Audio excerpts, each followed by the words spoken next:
Can't intimidate me, young lady.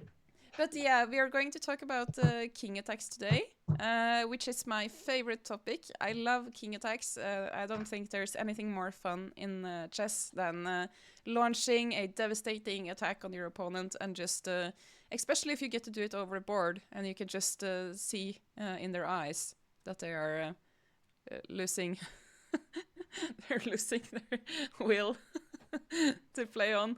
That's the best feeling, I think. And especially if you get to do it in a very spectacular or beautiful way. I don't know if this is because I need to mature in chess, and maybe when I gain, 500 more elo, I will find it much more satisfying to grind down in a close to equal endgame or something. I'll find that more satisfying. I don't know. Maybe it's a personality thing. I don't know. What do you think, Andras? Is this something I will grow out of, or is it just is it there to You stay, do you think? definitely need to, right after this stream, you definitely need to go and see a psychoanalyst to figure out what happened to you in your childhood that made you so vicious. No, I'm kidding. Of course, most chess players, especially club level, when they first engage with the content like Morphe's games and the Immortal game and some of those famous attacking games, of course, that's what you want to do. You want to go after them and sack all 17 of your pieces and score a mate. Of course, Yeah. of course. I think even if you develop a fine taste for the positional play, it doesn't happen at the expense of the love of, a beautiful attack. Yeah, that's comforting to hear that I'm not just immature. But actually, I thought we were going to look at some games from the Breaking 1000 students. That's my Chessable course. We have a pretty active course forum actually, where we share our chess progress and things like that. And I think this first game is from Eadal. Is that right? Uh, Well, if you're asking me if you're pronouncing a Norwegian name correctly, I will definitely say yes. That was 98% correct. You said it very nicely. But yeah, that's the game I have on the screen. So if you Yeah, want and me to I jump think into it. yeah, and I think he's a big fan of you as well, and he's also going Ooh, through your amateur mind course, um, marvelous. on Chessable. So Marvelous. check the link in the chat to have a look at. Is this Yubava London? No, no. Sorry, I'm drunk. Just forget I said anything. You flipped the board in your head. That was very impressive. Um, Not quite. No, we are No. doing a Giacopiano Italian here, and Idal, whose name I'm now butchering, is playing a pretty decent opening here, actually. Mhm. So this is all more or less theoretical play from both parties, Mhm. and so I will refrain from any comments for the time being. In fact, I'm going to get to the pointy end I have a question already. I already. have never played this opening before in my life. Why do you Mm-hmm. not retake with the pawn here? It's like, yeah, it You doubles the mean pawn. here? Yeah, but it doubles the pawn and you get a weak pawn, but you get the f file, and that's a pretty strong center, no? Yeah, so you are right that generally speaking, taking back with a pawn is a typical theme in this setup. However, it's a bit weird to do that when you just played rook e8 Yeah, because one yeah, of the greatest benefits is to have the open f file, yeah, and then you can pressure f2 with rook bishop combo plus do knight h5, knight f4, and such shenanigans. yeah, Um, the other thing that can be a little bit awkward about taking with the pawn is that if I get to play d4 on time, mm, then they kind of feel weird.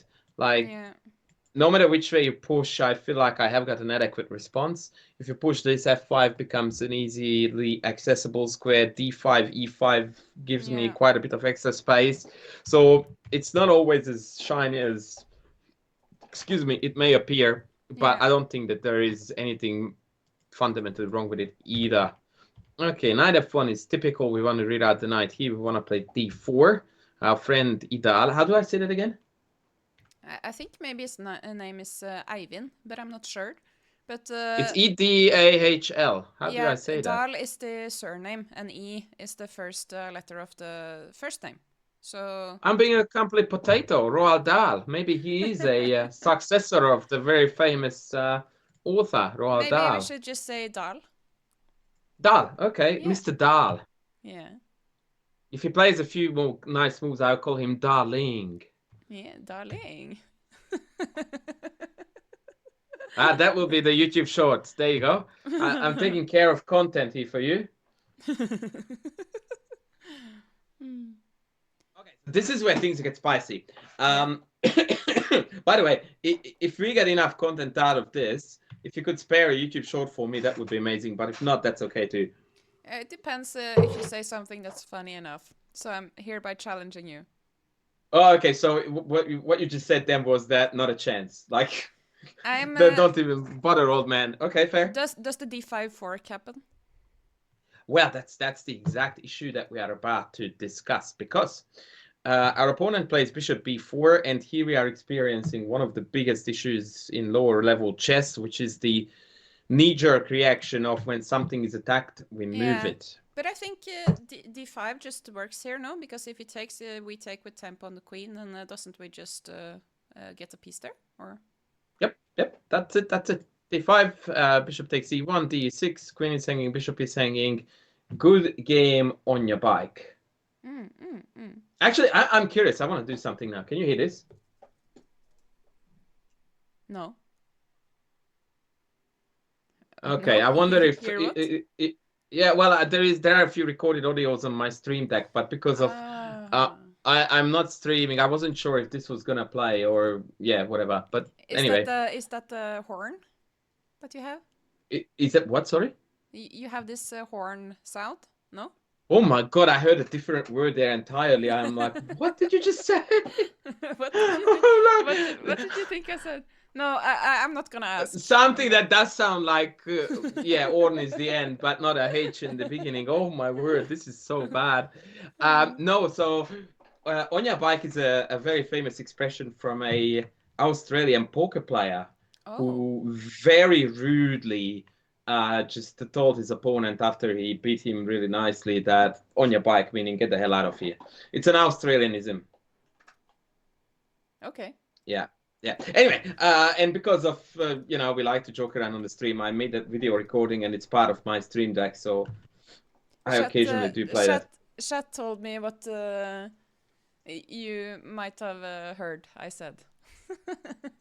It's not that I heard it. You said it. I did. Yes, that is correct. He I don't know, Latvian or Lithuanian. I think he's actually Lithuanian, not Latvian. But that is a different matter. Anyway, back to the game because I digress. But that's what I'm doing. I'd love to see d5 here. That's what I do best, by the way, the digressing. Okay, rook e3, rook e7, a3. Yep, very good. So what I wanted to tell you about this, and what I would like to tell to Senor Dahl, is that for 1200, he plays a really good opening and early middle game. Yeah, like this is rock solid, man.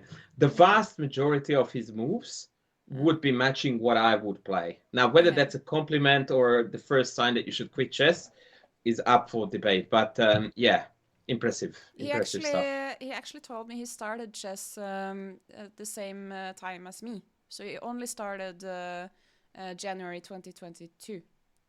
So he's not been playing for long at all. Awesome. That is very encouraging for him. And also, also of course, adult improver. Yeah, of course. A6, back. Like, look at this. Yeah, every single dude has joined the party. We're dominating the center. I mean, I want to give a cuddle to this dude. So, this position right here. Yeah. Let's talk about this now after black. Why? Exactly. Good question. Oh, why? But now just the d5 is winning, no? Not quite, no, actually. No, because then there is horse to d5. Horse, yeah. e5 rather. So d5 is a tricky move to execute. Yeah. Because it opens up the diagonal. Oh, look at my arrow drawing skills. That was a drunk bishop. Yeah. Hickey has got nothing on me when he goes, you know, he and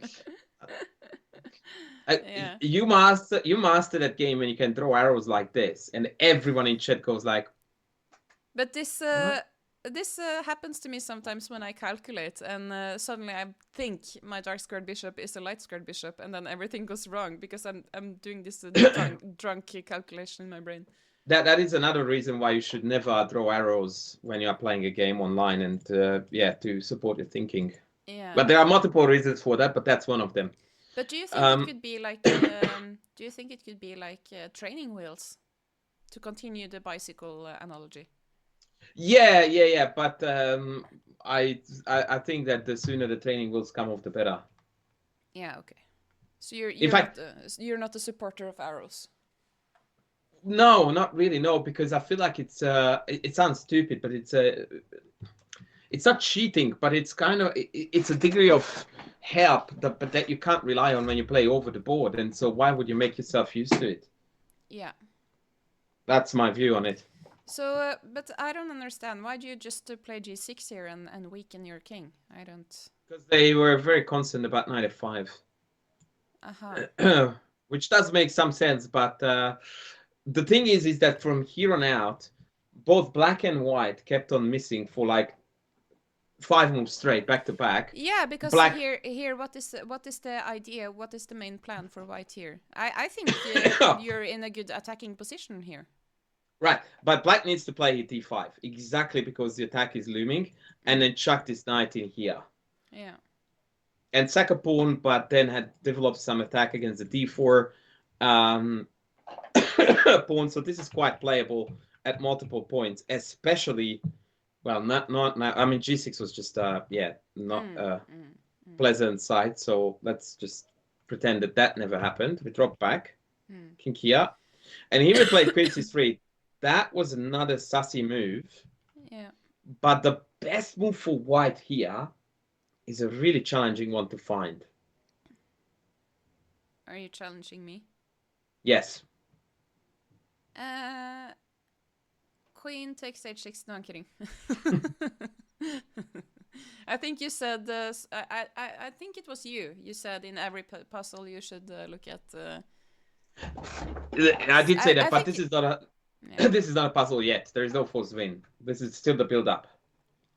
But The pre-play. What would I play here? What would I play? I'm still tempted to do this d5, but I don't think chat is suggesting e5. Yeah, I was looking at that too. The problem with e5 is that I am not compelled to take. Yeah.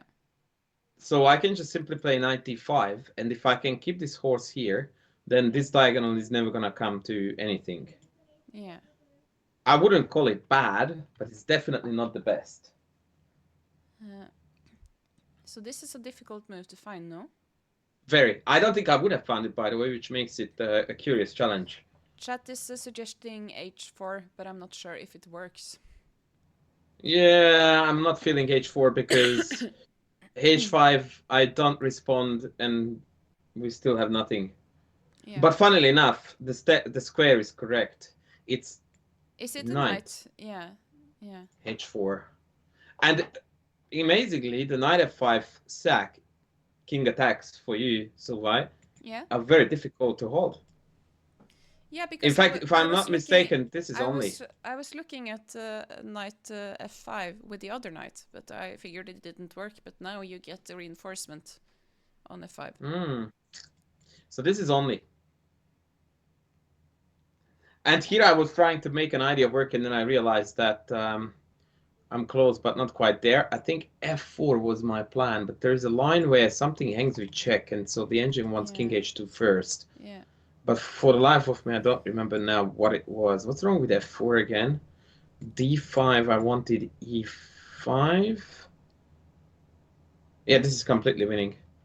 Yeah. Yeah, I don't know why the engine wants king h2 here. Why not here, buddy, and then f5? Ah, because of f5. And passant is first? Well, en passant is a must, but now it looks like black holds. Ish. Actually, no, they don't. Queen c2, and we're gonna kill them. Chat is saying bishop takes d4, but the d4 is reinforced. No, it's covered by plenty. Yeah. We have big defensive muscles there. Right, so knight h4 was missed, but that is completely fine. Now, this is the move that really... This is the first move, and I really do mean it in the nicest possible way as a compliment, that to me betrays, or rather matches his rating. Until now, he played at least 500 rating points higher than his rating indicates. But Queen c3 is a very naive move, because what it does is that it doubles the power on the diagonal, which we still can't do anything with, because anytime, as soon as we play d5, knight e5 shuts it down. So what this is a textbook case of hope chess. Yeah. That something cool is going to happen. And also note, by the way, remember how I told you that both sides are completely oblivious to this? The d5 is very annoying. Yeah. Because now I'm forced to push in, and once the knight goes somewhere, I don't know, maybe I can hit out here, like, hello, that is looking delightful, doesn't it? Yeah. So that is the problem here. Instead, however, our esteemed opponent played... Did they play d5? They actually did do that, but here is where things went sideways. They played knight e4. And this is where we are going to get to the very spicy bit. Parental guidance is now recommended, because after takes, for the second time in this game, we are playing, well, I wouldn't want to word it too harshly, but so now we are playing checkers. We took this back. And so once again, we didn't even, I don't think we did stop to think for other potential candidate moves, which if we had done, we would have scored a sensational victory. So I'm challenging chat and you as well to play a better chess than taking back whenever it's possible. AKA attack the king. Kind of. Oh. Is this a very obvious move? Ish, yes. I'm gonna just say it's because I'm sick if I can't find this. That's fair. You know, here is a golden nugget for your YouTube shorts. About 100 years ago, there were, well, not quite 100, but more than half a decade ago, there lived a Hungarian grandmaster in Hungary, funnily enough, who once lost to a guy who was sick. And then after the game, he made the very smart remark that, sir, we don't play badly because we are sick. We are sick because we play badly. You know, that was wisely said. Andras. Ouch! Ouch! Emotional damage. Emotional Andras, damage. This is not obvious to me. E6 chat is suggesting. E6 is is almost on the money, but if I recall rightly, I'm trying to remember instead of thinking, which is another very bad habit. D5 first, maybe even stronger. I looked at d5, but what's the point of that? Do you checkmate, friend, checkmate. No! Oh my god! Up, Matutsky. Oh, look at that arrow again. Oh man. Oh, but wow. Maybe E6 is best. Maybe E6 is best. I was completely oblivious to that battery. Because you talked about how bad it was. So I forgot it. Exactly. He set it up, and now it's all good to go because both pawns are in motion. That is kind of sexy, actually. Yeah. Okay, I'm talking total garbage. In that, I called both of them equally good, not even close. D5 wins on the spot, E6, Queen D5, and we have been shut down. Yeah. So precision is still required. No, D5 is the move.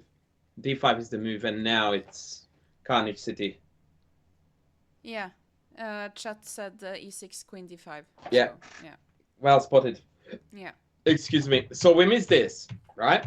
Yeah. Black missed the screaming Queen D5. Yeah. Which again would have shut down this whole diagonal. I drew an arrow correctly for the first time today. Queen D2 I believe missing Look. again Yeah. the golden opportunity to go for Carnage City. So what I would like to add to this is a little bit of wisdom is that when you have got this battery set up against the king and this king's position has been loosened up, your chess is not wired correctly if you are not immediately looking at these pawn pushes. Yeah. Like it is one of the harshest things I could say, but I will say it for the sake of creating controversy, but I think being educational at the same time. If Yeah. these two are not the first two moves you look at, you were not taught chess correctly. Yeah. Right? Like then you were introduced into the game and its concepts in an inferior way compared to how it should have been done, is what I'm trying to say in a very crude fashion. Yeah. Because it's a natural instinct to go after that. Yeah. And here I feel also we can see that even though initially the battery was a bit of a naive idea, you can see how quickly it becomes relevant and how powerful it could be. Hope chess often works on this level, especially. Yeah. All right, and then yeah, that's a slap in our own face, right? Because we just gave up our greatest asset. Yeah, looking at that pawn, I guess. Yep. All right, f5, cheeky. No one pass on because of the rookie. Can't you just take that one? This part of the game was very confusing. I don't understand why we're not taking what we just... Yeah, can't you just take that pawn? Yeah, we can. We did. Oh, this is where it goes absolute bananas. I think. Wait a second. Oh, the other pawn. Yeah, but I think our friend forgot the rook a little bit. Ah. That was a bit of a whoopsie daisy. Yeah. Is what we call it in the biz. A whoopsie daisies. Did so taking he h7. Lose the rook there? No, because the opponent was so flabbergasted by the depth of this sack that they went like, nah, blockading the pawn. Yeah. They learned from Nimzovich, past pawns have to be blockaded. Yeah. Far greater priority than a hanging rook. Come on. Okay, so back to normality. Yeah. Back to normality, d7. It is a great move, but I don't know how much White saw of what is about to happen, because here the game went absolute bonkers. Check this out. They went check, and then they didn't take it. Oh. Right? So instead, they played a super sexy e6 first, which is a discovery on the queen and an attempt to waltz in with the pawns. So kudos to you, friend. I don't even care about the knight. But what do you do here?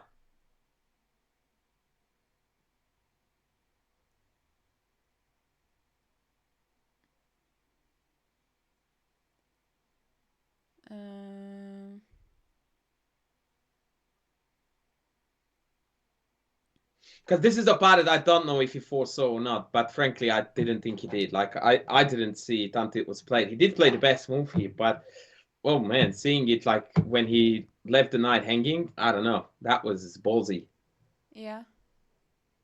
So he played the bishop c1. Yeah. And now it's just unholdable. The knight is hanging, and if you move it, it's check. Chat suggested the bishop f6. Yeah, I saw that for a sec, which is also a very sexy move. The idea of playing e7 here. Maybe I have 94. Yeah. Maybe, I don't know. This does look good too, by the way. Bishop f6, that's a very cool move. Yeah. Working class hero is definitely a crafty player. I can tell from their recommendations. King is in the house too. I like kings in general. We are going to attack you, sir or señorita. Is he in your chat as well? Usually? No, I just noticed the name is matching the theme. Ah. Hoping we're both doing well. Nothing could be further from the truth, but that's okay. We are both sick, but we're trying our best. Yeah. Okay, so bishop c1, and yeah, Carnage City. And again, this was so clean. It was impeccable by white. And I don't know, I didn't go all the way to the end. Yeah. Oh, please tell me that this is the end. That would be epic. What did he play? Oh, come on! Like, this is the curse again of the amateur player that if they have a queen, they want to give 700 checks back to back. Yeah. Is To be it fair, though, is it time wait trouble a here? second. I want to ridicule myself here for a second. After this, Black does not have a single legal move that doesn't stop the mate. This is the mate threat. Every legal move by Black stops it, because if you move the bishop, you create a loof there, A5? and if you move either pawns, then you can A5? hide the king. A5? Yeah, that's it. Like, that also No, stops the no. mate because you can go Uh, there. uh, uh. So Black actually cannot play a move. Oh, that Oh boy. was beautifully done by Erdal. Indeed, now I'm watching the mating technique, or the lack thereof. But now they stopped 2 moves before. By the way, beautiful mate. Check this out. Check, and that would have been the end. Oh, you lagged a bit there. Can you do it again? That's a sentence I love to hear. Yeah, but the king is saying, but queen b3, a5. That's what I'm saying. Like, you guys didn't catch my gist. I said that every single Black move in that position would have stopped the mate. Like, Black can't possibly fall for it, even if they want to. Like, no matter what Black does, it's not going to be made. Anyway, it was a sensational game by Mr. Dahl. In fact, I'm going to run a review on it because I'm curious what accuracy level he's going to get. Oh, I'm curious about that as well. We can't see it, by the way. We can only see the board. Well, I'm going to tell you, it's 80.3. 80.3? Yeah. Oh, I can one, see it. One blunder. I can see the graph dips there and in the middle of the game. What move was that? That was probably when they missed the d5 push with the fork, and then the mate on the diagonal. Yeah. But I mean, scoring 80% or 80 whatever on a 1200 level against a decent opponent is quite impressive. Yeah, and with so many moves as well. Yeah.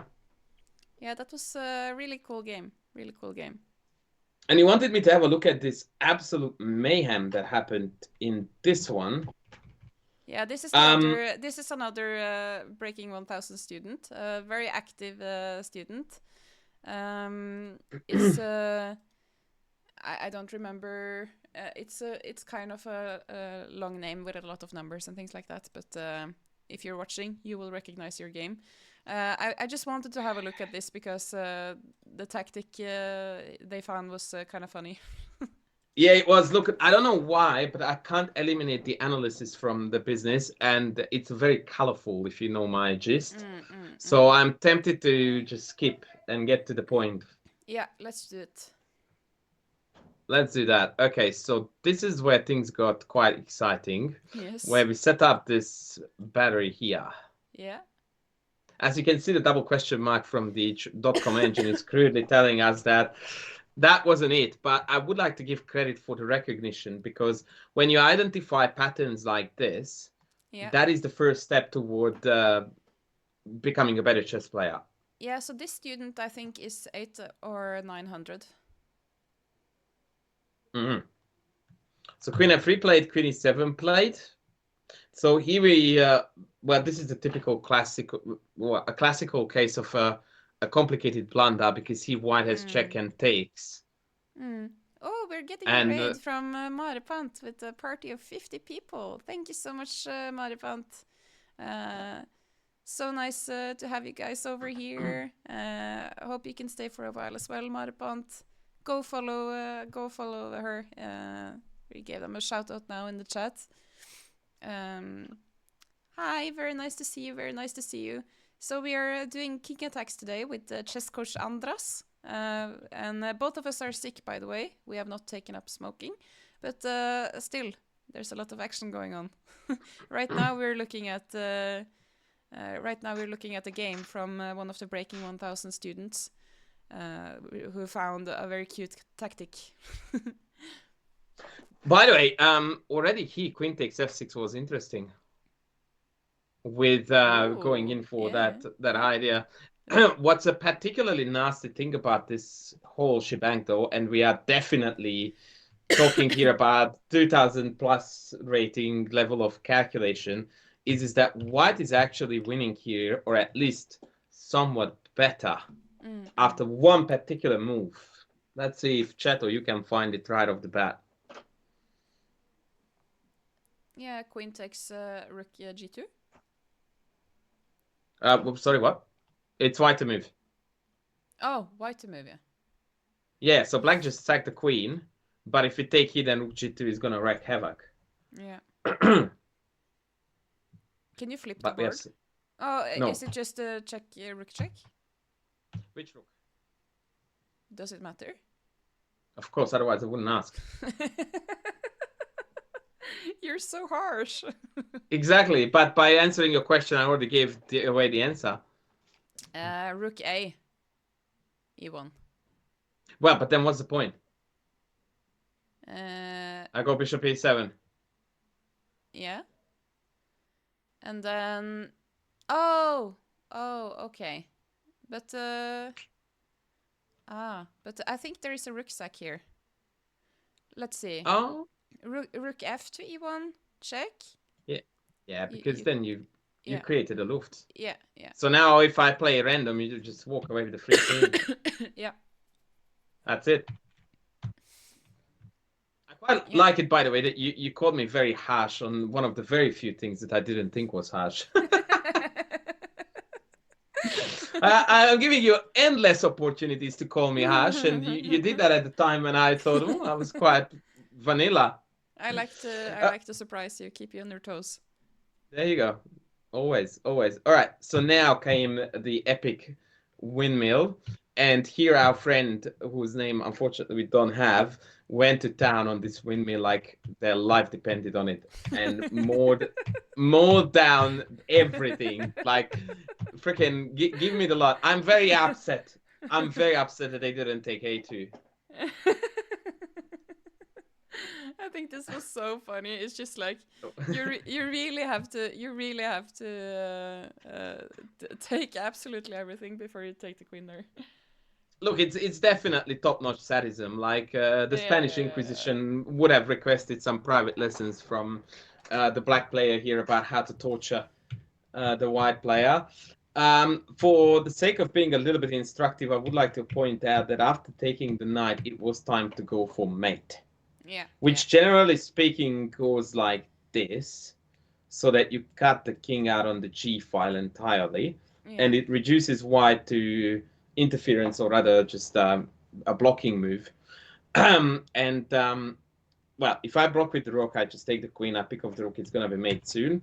My favorite idea, which is by no means the best, was queen e2 here, because it just feels so cool. Ooh. And the idea is merely or simply to take the queen followed by mate on g2. But to be fair, it's best accomplished by taking here. Yeah. Because now we reduced another piece that can interfere on the diagonal. And also after take, we can take with the queen and come back in for the mate by taking the rook. I think we got, I don't remember exactly, but I think we got the mate on g2 with the queen or something. In the I'm about to show you. Yeah, so this was an ineffective way to win the queen, but effective to win the game. This Chesscom engine has no chill. Like, we set up a mate in one thread, and it just throws a question mark in your face. Like, whatever, man, whatever. See, there you go. It was a good move. Yeah, I think this tactic was just so funny. This student has posted a lot of games, but this was the one that made me laugh when I saw it. In a good way, not in a bad way. Oh, we never laugh at students' games. We laugh with them. Yeah, that goes without saying. It must have felt good to do this. Yeah. All right, look, my voice just gave up on me, so we are going to go for plan B. I'm going to call on Izzy, and she's going to join us now, and she will be my voice. How is that? Uh, no.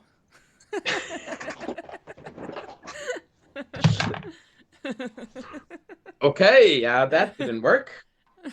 That did not work.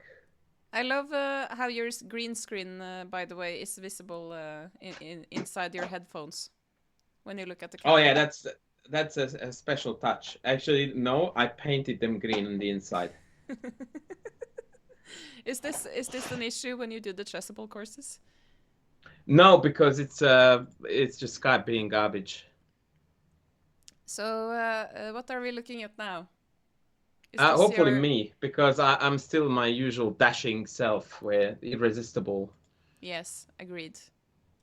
Look, can I very kindly, gently, politely request a 30-second break, Of and I grab a course. tea, and then I'm going Of to course. unleash the king Sure. attacks, Go get some and tea. I'm we'll do that. And yes, I do know Popula.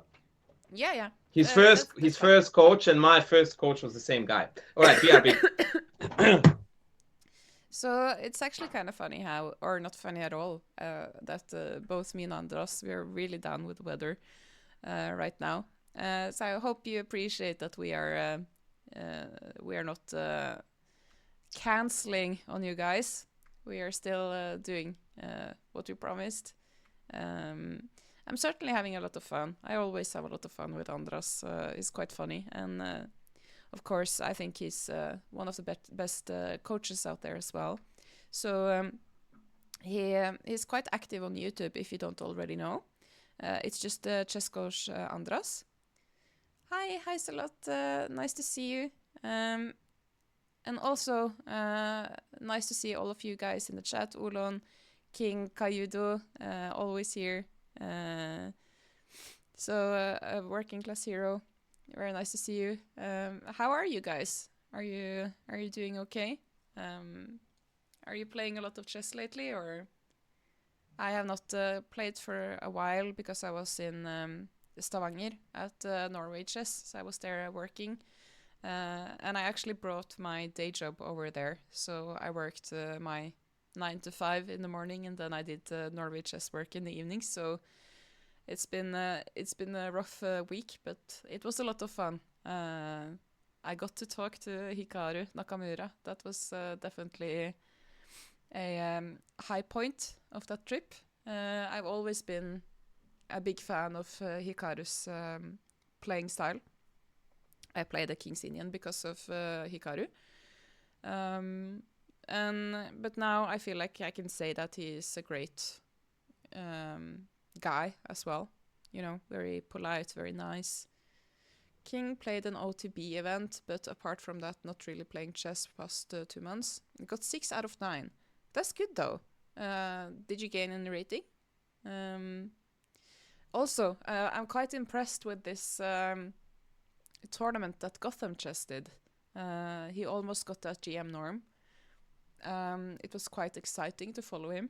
I'm a bit sad he didn't get the GM norm, but it's fun to see. Like, even when you feel like you have reached your peak and all of this, suddenly you realize you have more to go on. So I found that quite exciting. I haven't watched any of the game recaps. I guess I would be curious to see that. He probably has some on YouTube and see some of the games. Hikaru was very nice to Alireza. You know, I didn't catch this. Did anything happen? I think I saw something on Twitter that Alireza beat him in the bullet tournament or something like that. I don't know. The whole chess world was rooting for Gotham. Yeah.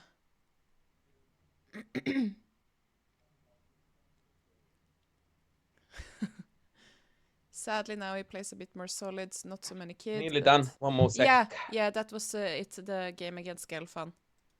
That was really epic. King, no, my F factor high. So even though I was doing well. I did a one move blunder in a winning game against a lower rated player. So, oh, that's that sucks. Iris, nice to see you. Very nice to see you. I'm always happy to have you here, Iris.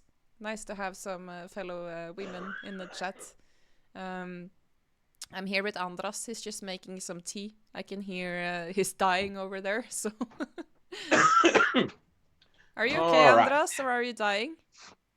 Here I am, K Factor. No, I don't know what's going on in the Are chat, you but are you okay or are you dying? no, I'm totally dying, but that's also totally fine. All right, I'm gonna close down a few. No, no, no, no, no. Okay, we're going to start with this one. Um, if you are ready, I'm ready. Yes, let's look at some king attacks here.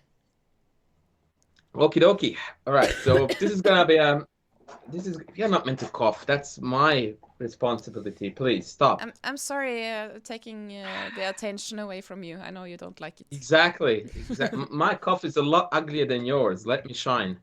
Yeah, this is gonna be a lightweight. By the way, that was roasting at its finest. I just realized what you said. Ouch. Ouch. Okay. Okay, young lady. Game on. Yeah. Game on. Fighting over who's more sick. So what I was gonna say was that, by the way, I'm not sick, to be honest. I just I got over COVID, but I still have this very nasty cough. Yeah. And my voice is very weak. Yeah. Which I hate, because all I need to do Is that is the is that talking the is to that be. the is that the age? No, you know what it is? I don't know. In case you haven't, You looked so baffled. in case no one told you, it comes with beauty. So the more beautiful you are, and the more attractive you appear to be, somehow Yeah. your voice becomes weaker. That makes sense. Because yours is fading too, right? Yeah. Fair enough. It's So totally you and I are both burdened to the same yeah. degree with this. Fair It's enough. beauty overload here. Exactly. And as far as the age is concerned, I don't know why you're directing that at me. Like, You know, I can be quite rude if I want. It's just mm, people don't but you're not. always people don't always realize because I say it with a sweet voice. Yeah, no, no, no. But you're factually wrong. I'm 29. Like, what are you talking about? Okay. And the more And testosterone, the less hair. yeah, the chat is now joining the bandwagon of trying to roast the hell out of me. Yeah, of course, of You can course. roast me as well, so it's not only Andras. No, no, no. I mean, that was actually a compliment there. So I'm boosting apparently with testosterone. Or simply, I just got the wrong genetics, and yeah, losing hair. I don't Right. recognize this. You haven't moved the F pawn. Yeah, it's called chess. We are going to talk a little bit about this today. He speaks So, from experience, by the way. The oh, of testosterone course, yeah, likewise. So this queen e2 move is apparently a good one, but I don't understand why, and I always end up having a bad position with this. But I know that according to theory, this is best. Yeah. It looks weird because it blocks in the bishop. Yeah. The idea is that you want to get a quick f4 e5 in. Yeah, there's the F pawn. Yeah, correctly used. Yeah.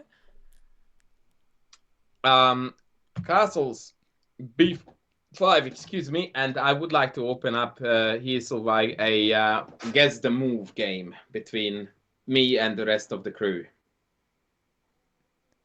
Guess the move here. Yes, just to make it engaging.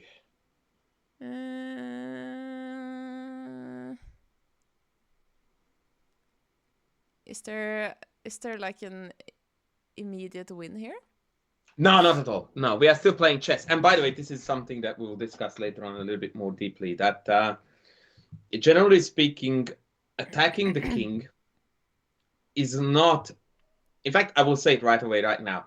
Attacking the king is not a matter of style or something that you set out to do from move one.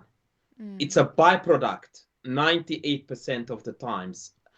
The ability to attack one's king is a byproduct of sound, good Yeah. play, Yeah. of good piece placement, of good understanding of centralization, good understanding of piece mobility, and a lot of other factors. But it's not like I didn't start this game on move 1 with, I'm going to rip their head off and checkmate on move 18. No. No, that's not how it works. So on that note, we are just after good chess moves. But this is one of the things that stuck with me that you told me earlier, Andras, is that Yeah, you said, Solveig, you need to earn. exactly. You need to earn the king attacks. You can't just go attack the king. And I was just baffled. What? What? I And you can't. will see that this And game is yeah, exactly that. and you Oh, said, yeah, and you said you need to earn it, and you need to have a good position to earn those the attack. And that was a very light bulb moment for me. And it seems so silly to say it now, but yeah. yeah, well, there you go. Chat is suggesting king b1, g4, knight f5. Okay, king b1 is typical when we castle here, but it's not needed at all because, yeah, there is no checks. A2 is safe, no need. Yeah, G4. I'm thinking the bishop. It would be nice to do something with the bishop to get it out developed. G4, it does help you develop the bishop. Yeah, I suppose it does do that, but it's a wonky pawn move. Remember, I told you that there was a particular plan. Yeah, behind F4. queen e2. Yeah, so that needs to still roll. And here, my opponent played e6. And to slightly contradict what we just discussed, I couldn't contain my excitement. Here, can't you just play f5 here? You can, but there are a number of things you need to know about this. Then they go e5. That's one thing I can do. Yeah. Which can be annoying. Although in these positions, white often chucks this in. Ooh. Does it work? Because, yeah, of course, yeah, I just did it. If I play it works. That's how chess works. Yeah. No, I don't know if it does. So I show you what the idea is. It has to work with you take and then the queen h5. Take. No, sorry. I gave away my queen, but yeah. Yeah. No, you didn't. I will save it for you. Yeah, thank you. I will save my queen. Yeah, but this has to work now. And then check. Yeah. And now king e7 loses the queen to 95. King d8, 95. Look. Yeah. I don't know if it is actually sound or not. Because after queen g7, I don't see a knockout blow. And if they play bishop e6, then we are in trouble. Let me dial it back a little bit to here. It has to work somehow. I would love it to work, but... Okay, so one more time. If this does not work, I'm offended. I was hoping to offend you with, more juicy jokes or comments than this. This is not appropriate or, not good enough. Maybe you don't have enough pieces in the action. Yeah, indeed. So, yeah, e5 might be playable. The other move that is typical in such positions is that white then conquers the square that you just gave up. But this is also wonky because h6 is in, so now checks here maybe, like take. But now it looks like black is for the time being alive. No, I did something far crazier than that. Which is a typical motif in a lot of Sicilians. And by Sicilians, I don't mean the Grand Prix, I mean proper Sicilians. Hey, that's not okay. Did you sack the knight? Oh, of course I did. But which one and where? On e6? Oh, no. On d5? No. Yes. Yeah. This is kind of sexy. Yeah, I know. That's what they keep on telling me all the time. I love this. So what happened? Just keep talking. I don't want to. I like this. Just you go. Yeah, you love the compliments. You go. This just looks dangerous either way because you have that nasty pin on the king in the center. Yeah. This what chess players, in my opinion, often incorrectly call an X-ray. It's not one. It's a discovery potential. Yeah, so if this discovery check happened, which they should have done, by the way, then the intention here was to go either or. I don't know which one is better, to be honest, I because guess knight is one like h4. losing and one winning? No, I don't think either of them are correct because I played it. But yeah, I guess knight f5 is the more appealing because it hits g7. But I just realized that after knight g7, king f8, it's not so easy to evacuate. Ah. I mean, I Well, can come out on h5, but that leads to a bucket load of trades, which I'm not excited about. I'm really tempted to start playing this instead of the Grand Prix now because this looks just as fun.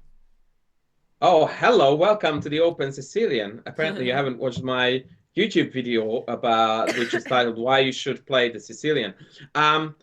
Maybe this is better, by the way, because now it's mate, and now we have this, and that's a lot of big boys piling up.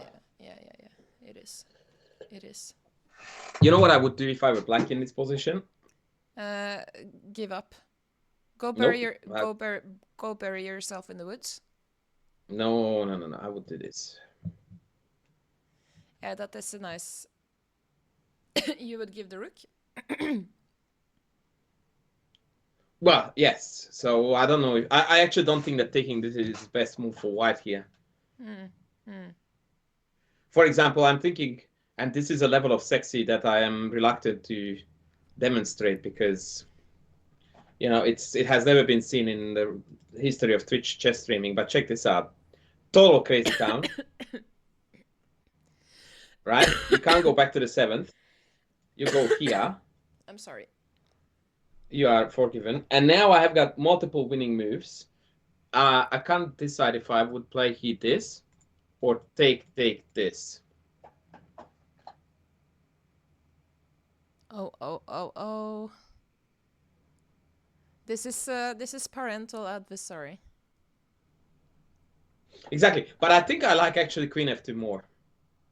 Because it's more sadistic and it has got a greater variety of threats associated with it.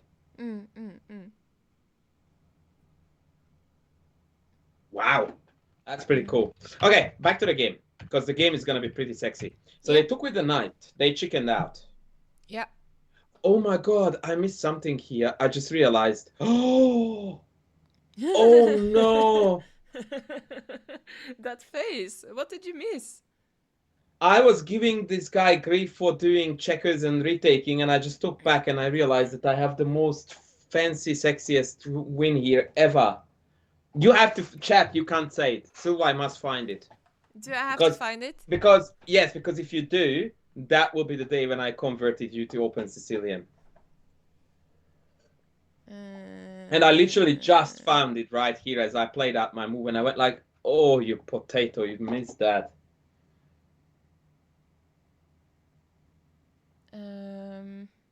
Oh, but my brain is not working. Okay, do you want me to invite a chat too? Yeah. Nah, you can do this. It's a beautiful tactic. Super sexy tactic, and it's going after the king like a boss. Yeah, so candidate moves. Queen h5, knight sack. Hold on, knight sack is not a move. Like, you can sack the knight on every single square. On e6. Well, since we do checks, captures, and threats, and you have 0 checks. Yeah, captures. Let's have a look at this baby. Yeah, and if retakes, then maybe queen h5.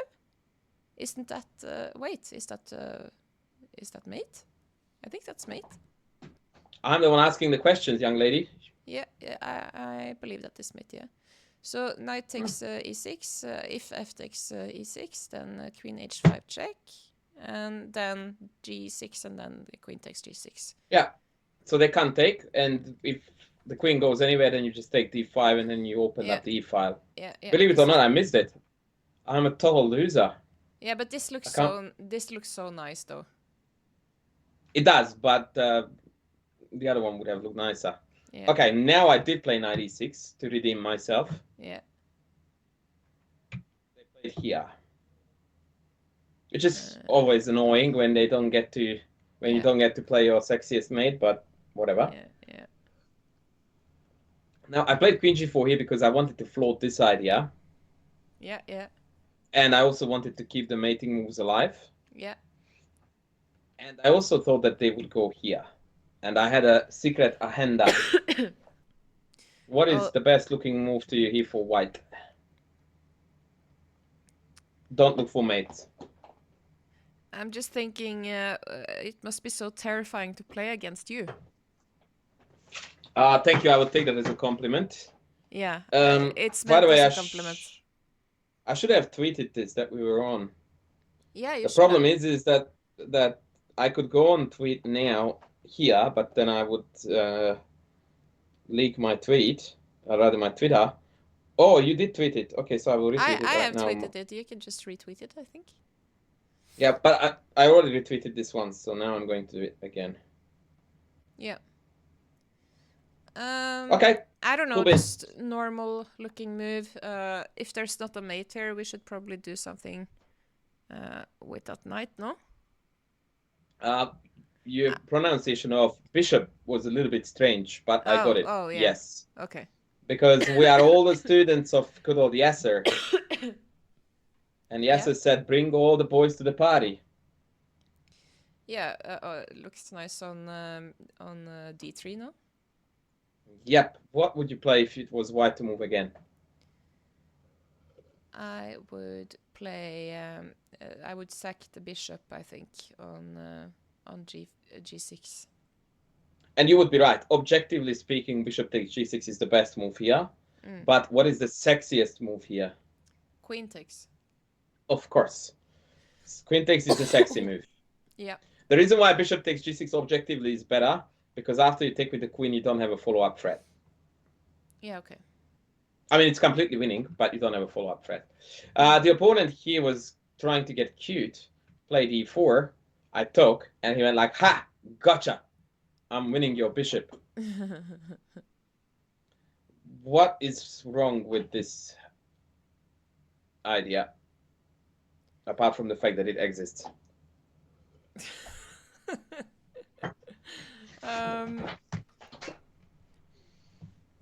What is wrong with this idea other than it exists? I think after queen takes bishop, rook in the e5 looks pretty nice, no? It does, but there is something that looks a heap nicer than that, and I'm not referring to myself. There's a lot of...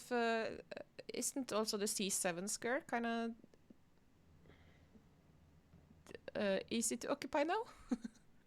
Yeah, that's how this very short story of attacking the enemy king that was ended. that was a pretty sexist checkmate.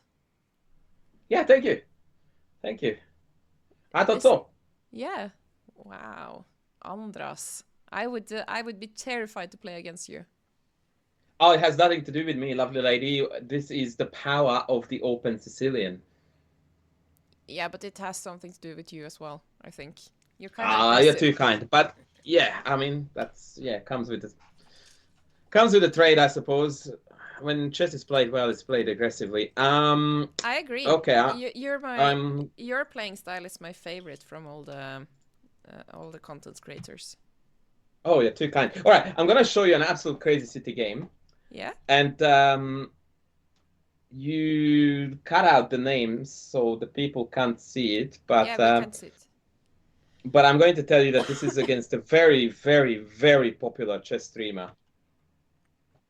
Oh, I snuck a peek there. Can I tell chat who it is? Yeah, if you want to, you can. It's. I just didn't want to make it look like I'm bragging. It's I am Rosen you're playing against. Eric Indeed, Rosen. it's Eric Rosen himself. And here I am playing, by the way, my Chessable course, the club players D4 repertoire, just FYI. Yeah, I'm posting a link in the chat if you want to check out Andras' courses, which I highly recommend. Oh, very kind. So there is a line in multiple Slav openings where black plays B4 and white plays E5. And this opportunity arises that we go full Monty. This looks kind of fun. I didn't know you could play d4 openings like this. I knew that you were going to make both of those comments, by the way, which is why I chose to show you this game. In fact, I have another D4 game, which is an absolute banger, but probably you will like this the most. So this is what went down. The other one was with the London, right? No. No. But nice one. Yes, I trashed London. No. And the other thing that this was a bit of a psychological idea too, because Eric has a tendency to go for cool stuff. And kudos to him for that, by the way. Like, thumbs up, man. Right? So he likes when crazy stuff, when exciting stuff happens on the board. And this was an invitation to tango, but a very unfair one. Because the gist of things is that this almost always loses for black almost outright. Like, this is +5, even though the material is level. And the reason for that is because my king is safe and his isn't. Yeah. Right? So, in fact, material is not even level. Like, oh yeah, no, black is a pawn up. And I think that this position is about +5. I'm too lazy to turn on the engine. It's kind of brave of him to go for that, though. Yeah, right. He played Queen A2. And from here on out, I didn't play this, by the way, the best. But I just went crazy gung-ho attack. From memory, Bishop G5 is best here to avoid exactly what happened in the game, which was I played Bishop H6, which is a tad naive because it allows this. Ooh. And to my greatest dismay, there will be no more 4 queens on the board. Yeah, this is just a forced queen trade. Yeah, however, this position is still +3. Yeah. Now, I'm curious what you would play here for white. I would like to get the knight into the action and open up the bishop. I think knight e5 looks nice. Bingo. It's impossible that that's not the best move on the board, right? He played Queen B3. What is he up to? He wants to queen trade, of course. Yeah. What do we do now? I would like to do maybe like oh, I almost hung my queen there. Maybe like oh, do we have to trade queens here? What about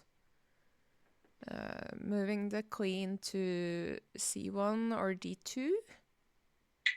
Bingo. So what we need to recognize here is that the dark squares are chronically weak around the black king.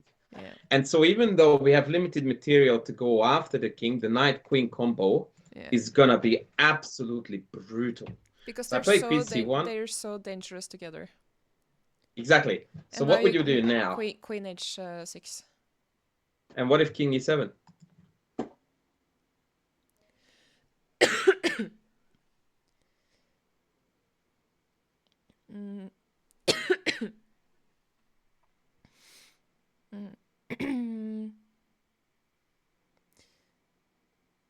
You need to be a little bit clever and cunning. I was actually tempted to but it's kind of boring. But I was tempted to do like knight takes c6. I agree with you. That's boring. Yeah. And probably wrong too, in the sense that if that gets kicked at one point, maybe queen b6. Then when you move the knight, we start trading too much wood. Yeah. So we have to be clever. I'll give you a hint. One of this is correct. In fact, probably all of them are, but one of them is significantly better than the rest. But the queen is already on h6. Ah, no, I discourage you to doing that. Oh, you wanted to go check here and then take? No. Isn't the queen already on h6? No, it's on c1. And I told you to engage. Oh. Yeah, in my head, she was already on h6. I like it that your queen has got this magnet type of thing attached to it. It always goes after the king. I love it. Yeah, yeah, yeah.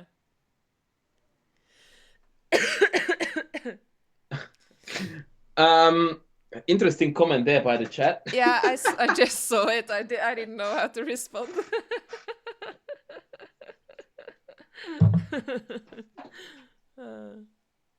I hope it's a good thing, Working Class Hero, that you enjoy it. That we're not being. Exactly. By the way, I don't recall seeing Working Class Hero on my stream, but my stream is definitely guaranteed all the time, lacking that last component. But it I has. never do that. But you have a lot of dating advice, right? Yeah, but that's a completely different kettle of fish, right?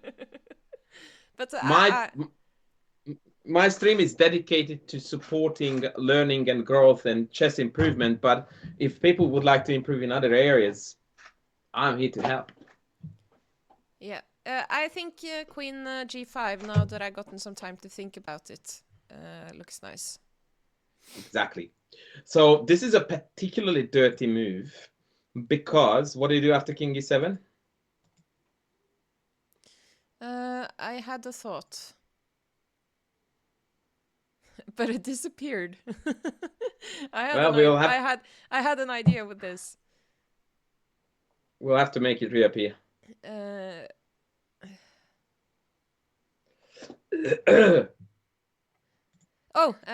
Knight G4. Bingo. So what that means is that the knight has to move. Yes, And yes. I actually calculated here a very clever idea. So what would you do after knight d5? And I'm not going to play it out because I want you to calculate. I definitely want to pressure the f-pawn somehow. But I think we should do it with a tempo to make it work.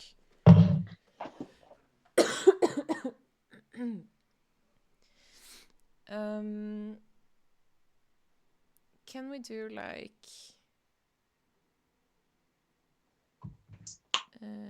can we do like Queen h5? That's the best. Yeah.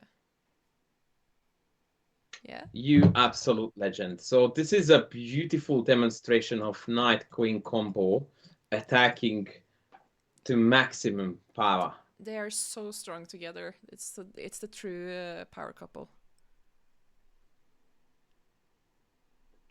Yeah. The number of inappropriate jokes I could crack there are endless. So instead, we are going to opt out and demonstrate to you one of the sexiest checkmates I have done in a long time. Because here, Eric, drop the knight back here. Oh, but isn't this just a checkmate on d7? Well, that's your d4 non-aggressive openings for you. Wow. Like, if I saw this game, I think, without knowing the names, I'm not sure I would guess that this was I Am game. Because it was so crazy. Yeah, it was very chaotic, yeah. I feel like you rarely see, or maybe I'm just misguided, but I feel like there's seldom you see craziness like this from... am I misguided? No, I just clicked on review because I was curious about our accuracy level. 96.5. Wow. Wow. Hello? You have to be careful now, you will be accused. Interesting, as a famous guy would say. All right, I want to show you a d4 one just to show you how wrong you are. Like, not that the last one wasn't, but this d4 one is gonna blow your socks off. Once again, this is also a line that is stemming from my the club players or d4 repertoire, and I tell you how far we are into theory, right? So all of this is theory. Really? How many moves are we on now? 10. So it's nothing super fancy. And here I played a move that may not be the best, but I really like this idea in this particular opening. H4. I didn't know you cast so long and go for a pawn storm in this d4 openings. you will be surprised. This is not going to be a pawn storm. So h4 is the only pawn move that moves, at least for the time being. Uh-huh. Hazelot says, if he plays me, take the knights. Fair. Yeah. The idea is to create the classic hook. Yeah. Right? So he Yeah, yeah, took yeah. a6, knight g5. And I wanted to give an advice here, so why to your audience, and by your audience, I mean your course audience. Yeah, yeah. Breaking 1000, yeah? Yeah, yeah, yeah. So people on lower level are very, very easily hooked, and that is an intended pun, on the hook, which is this formation where you chuck a knight, he take, and then we hope for a mate. Once you become a stronger player, you realize that it's not all roses and walks in the park, because if black doesn't capture this, then we might end up hoping for the best, which never happens.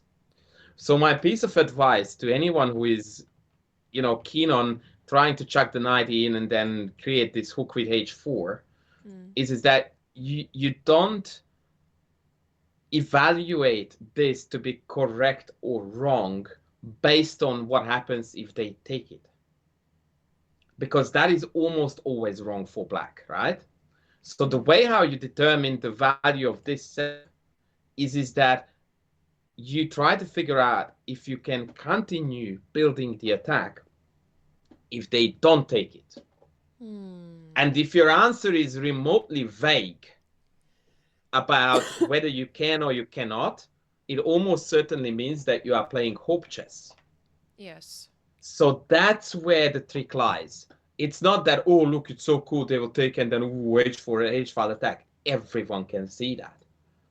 But unless you have something else up your sleeve, that's the epitome of hope chess. Yeah. So the question is, oh, shoosh, I just ruined my own genius here. I forgot that it was already white to move. So the question, of course, is that how does white engage? Yeah, because of course you have, if you remove that defender on, of course I saw your move right now, but if you remove that defender on f6 of the h7 square. Yeah, however, this creates a new issue, because funnily enough, the knight is kind of misplaced here. E.g., what do you do now if takes? It's not often I hear that the knight is misplaced on e4, by the way. No, but what I mean is that it blocks the mate, right? So now after knight e4, I can actually take here. Yeah. And it no longer looks as crazy as before. So what do you do? You don't think so?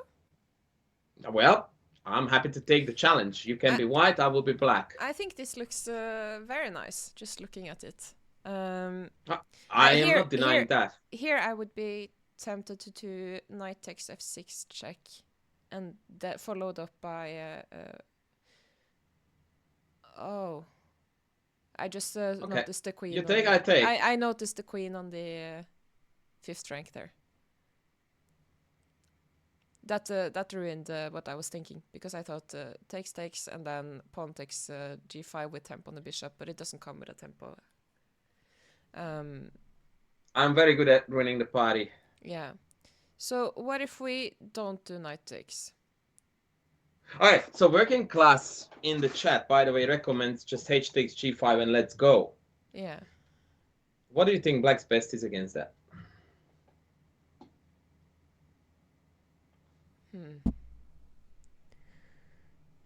He needs to keep. I initially looked at knight takes e4, but I think that is a mistake. Well, it's only going to be accepted if you tell me why that's a mistake. Because of the h7 square. No, you need to tell me full lines with evaluations. If knight takes e4, queen takes e4 with a threat on h7. Yeah, that sounds cool, but it's black to move, so they will stop it, right? Can they stop What it? is black's? Of course they can.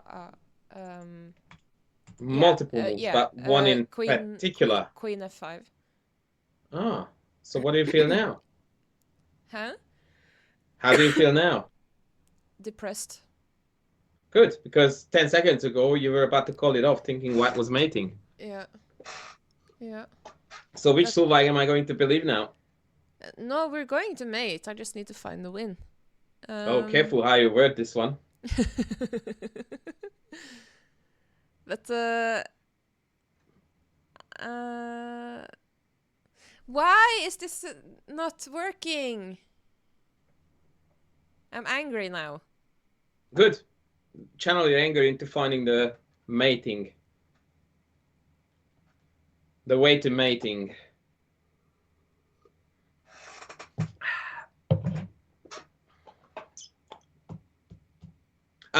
Wait. I may actually be giving you wrong clues here. So what I was hoping to demonstrate that HG is actually not that great. Yeah, yeah, Exactly because of take queen yeah, f5. yeah, yeah. It ruins the party. Exactly. So perhaps shouldn't take on g5. Oh, Tinker Teacher in the house, by the way. Hi, nice to see you. Nice to see you. Yeah, my gut liked knight takes f6, but I guess that's wrong. No, you don't guess. You tell me lines, young lady. You tell me lines. But I'm so sick and I feel so sorry for myself. I feel sorry for you too, but you were determined about Yeah, yeah, okay. I will not be lazy. I will. action, so I Okay. want action. Okay, thank That you. sounded so foul. What about knight takes g5? Please do not YouTube this. I could. We need to get rid of that knight. I need to Well, get so rid why of it. don't you then? What about I'm bishop takes g5. Hold on. What you're saying in terms of strategy and the moves don't match. Why don't you take this if you want to get rid of with the knight? Yeah, yeah, yeah. I want to do that. I want to do that. If only I could. If I could persuade everyone as quickly as that. Wow. Okay, let's roll on. That was what I wanted to do, but you told me it was wrong. No, I did not tell you that it was wrong. I told you that I need more than that to believe you. Okay, knight takes f6 check, and retaking with the pawn is silly. So let's say it retakes with the bishop. Okay. Those are your words, not mine, but I will take them. And then if takes with the pawn, I was worried about. Oh, but then you're just mating on h7 with the queen. I think that is the full line. Knight takes f6 check, bishop takes, and then g takes. How do you stop the mate there? I don't see. I'm guessing what you meant was h takes g. Yeah. You said g takes. Oh, h takes g. Yeah. Okay, maybe so maybe you could stop it with g6. You can stop the mate, but you're losing the bishop. Yes. But and that's there. It's not on checkmate. First checkmate, I think. No, it's not mate yet, but it will be. Yeah. However, that begs the question that why wouldn't black take back with a pawn? Because it creates so many weaknesses. Who cares? I mean, by who cares, I mean it's already beyond repair anyway. After g takes, you do h takes g and still with the threat on h7. Yeah, but that's not what we call calculation. That's what we call telling me what's on the board. That's where we start calculating, young lady. What does black do? H takes g.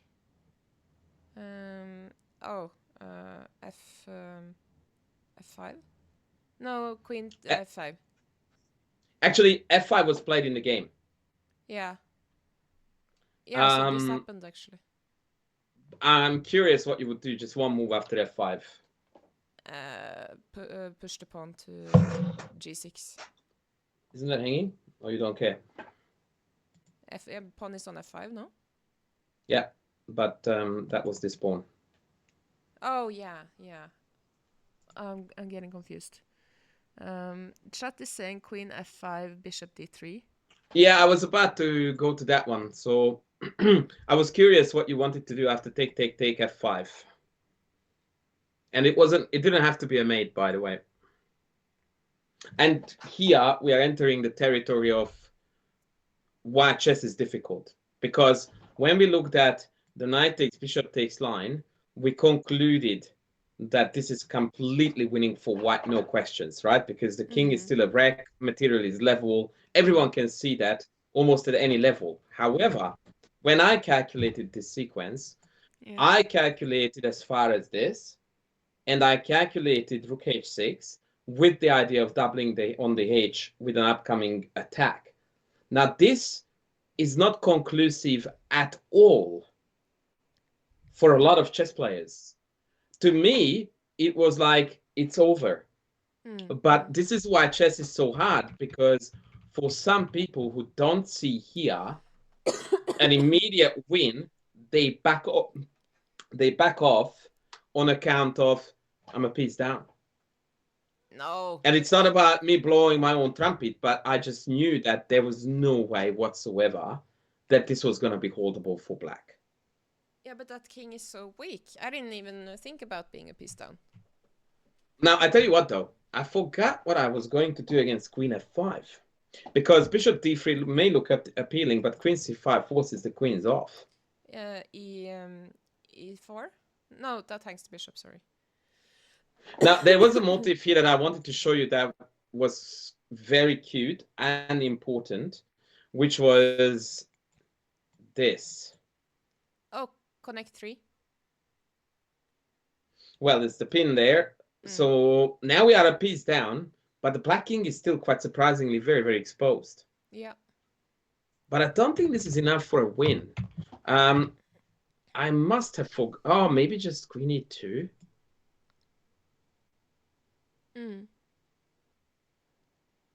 I think this is it. I think it's just queen e2, queen h5. Yeah, yeah. Hey, Jazz, welcome in. Let me Hi, just quickly... nice to see you, Jess. Nice to see No, you. apparently I am a total moron because bishop d3 does win according to the engine, but how?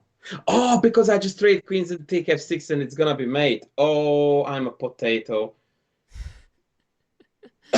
Yeah, this is not Yeah, holdable. Like, after bishop. there are multiple ways to mate here, right? So the patterns, one is that you put the bishop here and then it's mate here. Is this Boden's mate? No. No, I don't think so. There is one way you just do a rook lift and then here. Yeah. I don't think there's too much to be found with the check, because after here you have to come back. Yeah, you need I to mean, need to set it up first, right? So let me demonstrate this. It does have it's a valid move and it actually wins, because now after bishop h6, if you take here, I just take everything. Whereas if you move the rook, then I can take and then I still have the mate. Yeah. But yeah, this is it. This is unholdable. Now the way how the game continued was this. They played f5, I played here, and they played knight d5.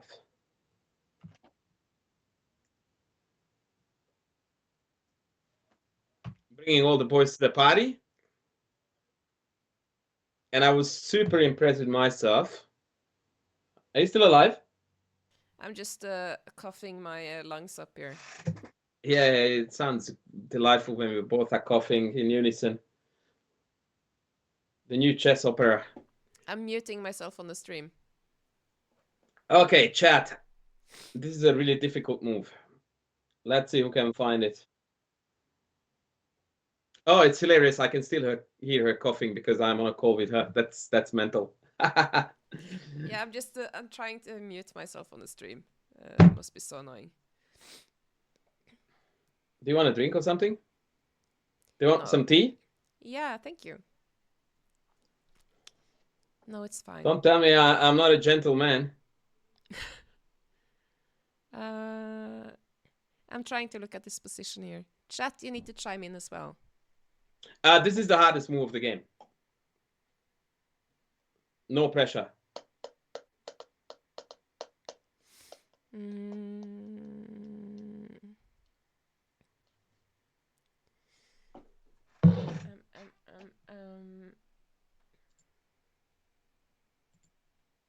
Did this happen, by the way, or are we analyzing? No, no, this is the game. Hmm. I think you should unmute You're yourself. so good at chess, Andras. I am unmuted now, by the way. Oh, good. Rook takes g6. Rick Dudster is suggesting. That gets captured.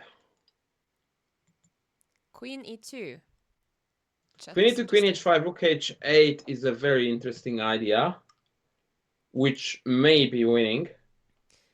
I am thinking of deflecting the queen by b4, then play queen takes f5. I'll say that again. Oh, b4 is met by check. Yeah. However, did you see what he's saying about queen f5? Yeah, I was thinking about queen f5 as well, but I didn't see where is the follow-up. So, But queen takes f5, that does activate the pin if retakes. And then you might have some rook takes g6 action. you mean mate in one? Yeah. Right. Are you kidding? Problem is, Did this happen? No? no, because queen f5 is covered by the queen. Yeah. So b4 first?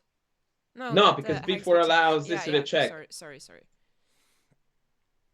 By the way, just a quick response to working classes queen e2. I don't think it's necessarily best, but this idea was a little bit scary to engage with. Yeah. Working class here is suggesting g4. That was the move played. G4. So basically what's going on here is that black has no way to prevent me from taking on f5 in a way that, well, basically what I'm saying is I'm going to take, they can never take back.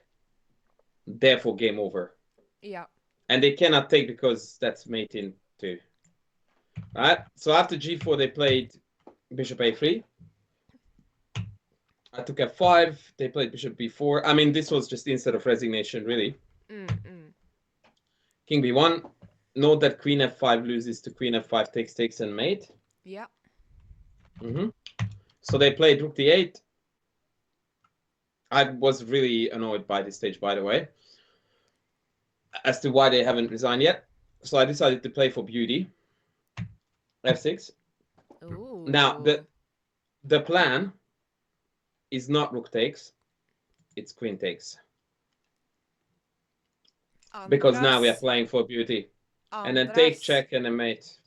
This. So they played this to prevent that. Yeah. That's when you know that your opponent is really just there to annoy you. Yeah. So I still insisted on sacking a queen or two. Oh, no, they didn't let me, did they? That's just mean. Well, look at that. Like, after that took, they played here. I mean, come on, man. Like, they had a buggy version of .com and it didn't have the resign button. And the other thing is that if you choose to stay in the game, in my opinion, like, there are two ways to be ethical about, well, you can resign whatever you like. But my view is this. Either resign when you know that you're dead lost or allow a nice checkmate. Right? Like, those are the two scenarios that make sense from a sporting perspective. Yeah. But just to throw in the largest amount of random junk to prevent mate, so I decided to finish it with this check, just so that I would have the last laugh. So that after knight takes, I had check and mate. Yeah. So what is your thought on that? By the way, do you think on my level and below you should resign when you're lost, or do you think you should fight on? I think it should always match the. So what I'm trying to say is that for a 1,000 rated player, not suggesting that you are one, the definition of lost is when they are down a queen and 2 rooks, right? Yeah. And I think it's fair to resign then. So whatever level you are at, there is a matching, resign criteria, I feel like saying. Like when you're a total rookie, once again, sorry, that was not pun intended, you just don't resign, period. You play till mate. Yeah. Once you reach like 1,000, you know that if your opponent has got 2 rooks extra, you're going to lose. And as you go up, the resign criteria drops. Yeah. I think that's how it works. So but you should not play it's a funky topic. You should not play for, stalemate tricks or flagging or... look, if you look at this position, like what are the odds that he with white to move? This is going to be a stalemate. Like obviously there are some extreme scenarios when all pieces are more down, but when you are just down 7,000 queens and there are still pieces on the board, you just go like whatever. Yeah. Working class hero says, in general, resign playing lost positions is no fun and will harm more than do you good. Oh yeah, I suppose. All right, do you want some more D4 carnage? Yeah, I love that. First time Um, chatter, John. Nice to see you. I don't know if I have any D. Let me just see. Oh, okay, here you go. Oh, Silva, you are gonna love this. This is gonna be a favorite game. Although it's pretty basic, so it's not gonna challenge you too much. But this is a story for you that D4 has a lot of gambits. Even by the way, for the third time, this is also from my Chessable course. The club players won D4 repertoire. And this opening is called the Vienna Gambit. Well, it's the gambit if you take c4. It's the proper Vienna if you play bishop g5. But since What? I'm so confused now, Andras. Is this Vienna? Isn't Vienna e4 knight c3 bishop? there are certain streamers who promote the idea of e4, e5, knight c3 as the Vienna, but this is also called the Vienna, ironically. Is it? Why? Mm-hmm. That is Yeah. confusing. But why? Isn't this different things? I think Vienna is such a beautiful city that they decided to dedicate a d4 and an e4 opening to it. I think it's fair. Just chat is writing, by the way. Just my 2 cents. I've been frustrated many times by opponent who resigned when I didn't even realize I had an advantage. Just take the W, friend. Just take the W. The lost motivation from playing hopeless moves is not helpful. The extra training from moving the pieces around can be better found by clicking new game.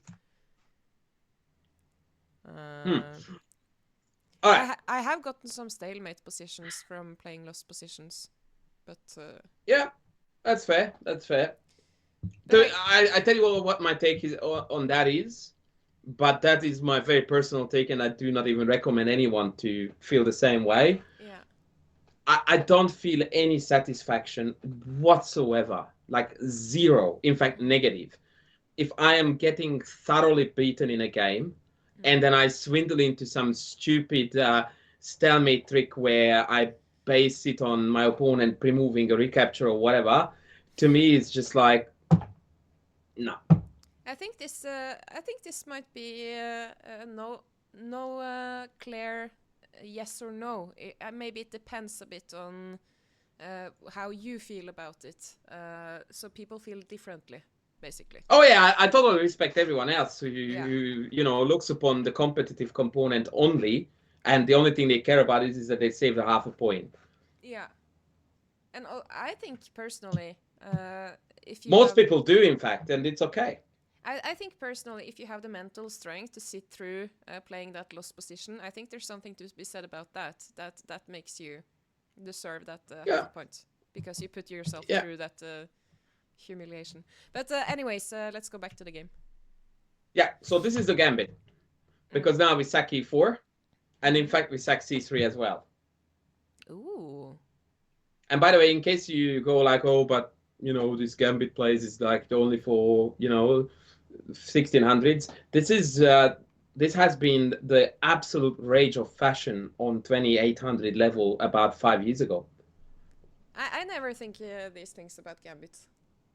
Like Duda, Giri, a lot of dudes play this with white. Aronyan played it with white. Knight f6 is main line, and the other main line is knight takes, pawn takes, and then bishop e7. And then white is a pawn down, but there's a fair bit of initiative to be had with knight e5, queen g4. Does the b file matter at all? It's a lot. No, not really. No, you want to do kingside attacks. And the worst thing to do here is to grab that pawn too. This now immediately leads to because queen a4 check. No. Sorry, that's well meant, buddies. I'm drunk. I thought the bishop was on the 4th rank. Yeah, even then 96 would to defend it, by Yeah, the way. yeah, yeah. But I think I tried once he bishop a3 in the spirit of Morphy Mm. to deny castling and drop an exchange. Mm. And that's actually quite potent too. But rook b1 is just absolute dynamite. And people don't uh, necessarily understand. Yeah, it is the idea from an Italian, yeah. How strong a move this is. Because on surface, it looks like, ooh, b5 pressure. No, But you said the B file was irrelevant. it is. Oh. The whole point of rook b1 is a rook lift. So now you go rook b3, Oh. and now you go knight g5. And all of a sudden, it just exploded. And this is why I told you, by the way, that you don't ever start a chess game with kingside attack. This is gonna be it. This is my turn to go for a mate. No. What needed to happen for us to be able to do a kingside attack, that our opponent had to accept the second pawn, do it incorrectly, and allowing an absolute insane lead in development. And additionally to that, observe how if you cut the board half between the E and D files, then black has nothing here. Yeah, yeah. Absolutely zero pieces guarding the king.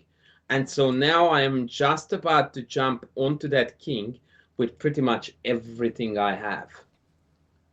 This is So, yeah, go an on. insane lead in development actually. They have only developed that poor bishop and the rook, and everything is in the stable. Yeah, exactly.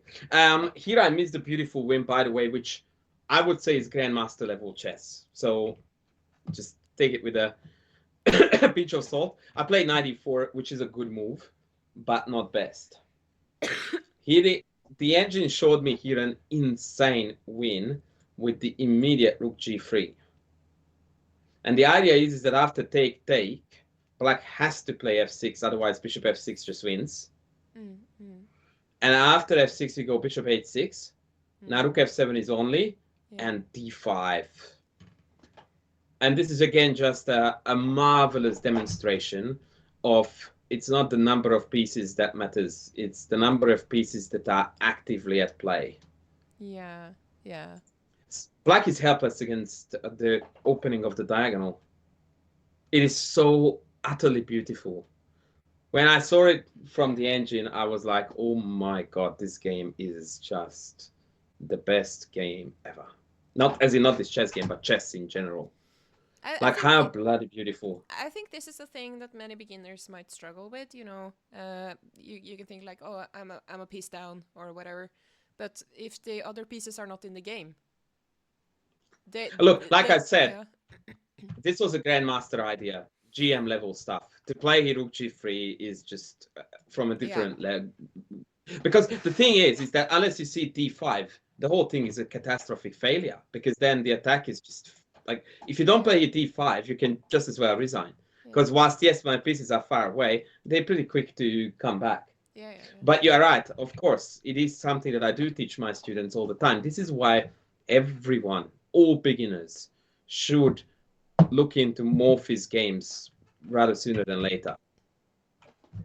Is there are there some games by Murphy in particular you're thinking about that you would recommend for someone who has never? Yeah, every single one of them that was played as a chess game, all of them. I guess maybe do you have some YouTube videos on that, Andras? Murphy? I actually am not. I don't recall. See, the problem is that now my YouTube has got more than 700 videos, so I don't remember. Funnily enough, almost all of my amateur mind courses do. Chess Principles Reloaded series courses do. Yeah. Um, And those courses you can find, by the way, by clicking the link in the chat, the Chessable author link. I'm trying to think now if I have any. I will do a cheeky search. But in the meantime, we'll carry on with the game. So I drop back to e4, second best. Still, the attack is raging. Oppo plays bishop b6. I went rook g3. Yeah, I was Now tempted. this is hanging. I was a bit tempted to do queen g4, but I guess that is no good after e5 maybe. So it's better to pressure with the rook. Also F5. Yeah. Oh, the Morphy principle, one of my most popular video, how to channel your inner Morphy, also on my channel. On YouTube? Yeah, can I chuck the link in? Yeah, put the link in the chat. I I haven't watched this video, by the way. I will do it later. I'm a complete potato. That is actually a very popular video by my channel standards. It was you were not allowed. Oh, I will post it for you. okay, I'll send it to you on Discord. No, I put it in the chat. Thank you so much for the raid, Kingslayer. Oh, Kingslayer! He is another remarkably handsome man from the Southern Hemisphere, in case you don't know him. Him and I, we usually win Mr. Southern Hemisphere. Like, we are the finalists, usually neck and neck. Yes. It's a tough contest. You're friends. We have never met in life, actually, but he's a Kiwi, so he's only a couple of thousand kilometers away, so that's like next door in Australia. I can't. I feel so embarrassed. I suggested Queen G4 completely overlooking that fork. That's all right. I'm gonna chuck in the other link as well. I have to follow to tell Andras he is looking amazing. Oh, that goes without saying, though. But so does he. Like, actually, I really seriously recommend you to follow Kingslayer. He's a really funny dude. Very entertaining streamer. Yeah. I gave a shout out now, so everyone should go follow. All right. So Queen D4 was played, and of course this came with a very foreboding. Oh no, Queen trade. And then I realized something super sexy, because that's how we roll. And I would like to invite everyone to recommend moves here too.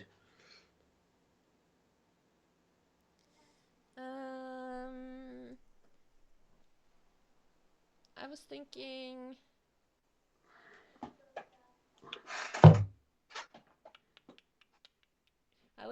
Bishop takes h6, but I can't find. Ooh. What do you do if they take the queen then? Can't you do knight f6 check? Keep going. King h8, and then you do bishop takes g7. Okay, so if you were to rate level of sexy, this is pretty sexy. What would this get out of 10? I would give it 12. Ooh, hot in here. Did this really happen? Yep, that's how the game ended. How did you feel? Pretty excited. And confused, by the way, because I didn't understand why they allowed it. But the ultimate party pooper here would be if they resigned before you did bishop takes g7. Well, I suppose there was a bit more resistance to be put up with maybe queen e4, when I still would have needed to find some crafty moves. I guess rook g7 followed by queen h5 should lead to mate, but yeah, isn't that and bishop enough? f6. Actually, bishop f6 is probably even cleaner with bishop check and then queen mate. Yeah. So either or, but at least you feel like, this is not immediate catastrophe. Well, at least not compared to taking the queen, which is a forced mate. But boy, is it a pretty one. Or girl. Rick Dudster suggested queen g4. Yeah, I think that was in this position. And to be fair, I guess it's all right, but f5 might be a bit of a pest here too. Yeah. The queen is doing a good job guarding the g7 square from there. Yeah, very obnoxious indeed. This is the fork I missed earlier. Yeah. But just ignoring just letting black be a material hoarder there and ignore it and just take on h6. It's kind of fun. All right. Do you Even want more? d4? Oh yeah, I have plenty of d4 for you. By the way, do you ever get the opportunity to get king attacks with black? I was thinking about that. Okay, I'll show you one with black, okay? Because this is actually one that I think your viewers will like a lot, because there are certain ideas here that I think they would feel confronted about. So this is a pretty Is this, garbage gambit that yeah, this is not for White is White playing. Ish, actually, because this is in the miscellaneous section of the club players D4, D5 black repertoire. Everything. Like, when I play on .com, or when I play in general online, I would say about 75% of the games I play, I follow the 4 opening repertoire courses that I have written. 1E4, 1D4, 1E4, E5, 1D4, D5. Yeah, so this is a gambit and not a particularly good one. Like, this is what it looks like when White decides that they want to attack from move 1, which is always wrong. Okay. That's exactly what it looks like. So I very much would like you to check it out. Like, throwing caution to the wind, already knowing on move 1 that they were gonna castle queenside, and just go nuts. Yeah, yeah, yeah. Right? This happens a lot on my level, and I know. I even do it myself. Yeah, exactly. And people feel intimidated by this. I don't. No, as in when playing black.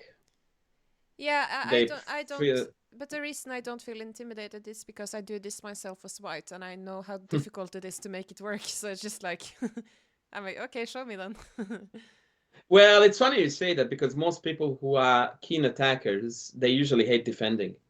Yeah. And they usually overestimate the power of their opponent's attack too, which is a very common phenomenon. I know. I really had this issue, and you helped me look a bit into this, how it can be fun to defend. And I'm starting to get more comfortable with it, really, because I have this idea. This is difficult, so okay, show me how you're going to do it then. By the way, what would you do for black out of curiosity?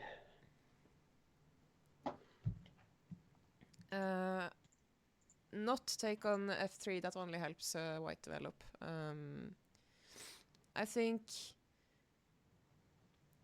it would be good to get the queen out, I think. Castle long. Maybe what about knight b6?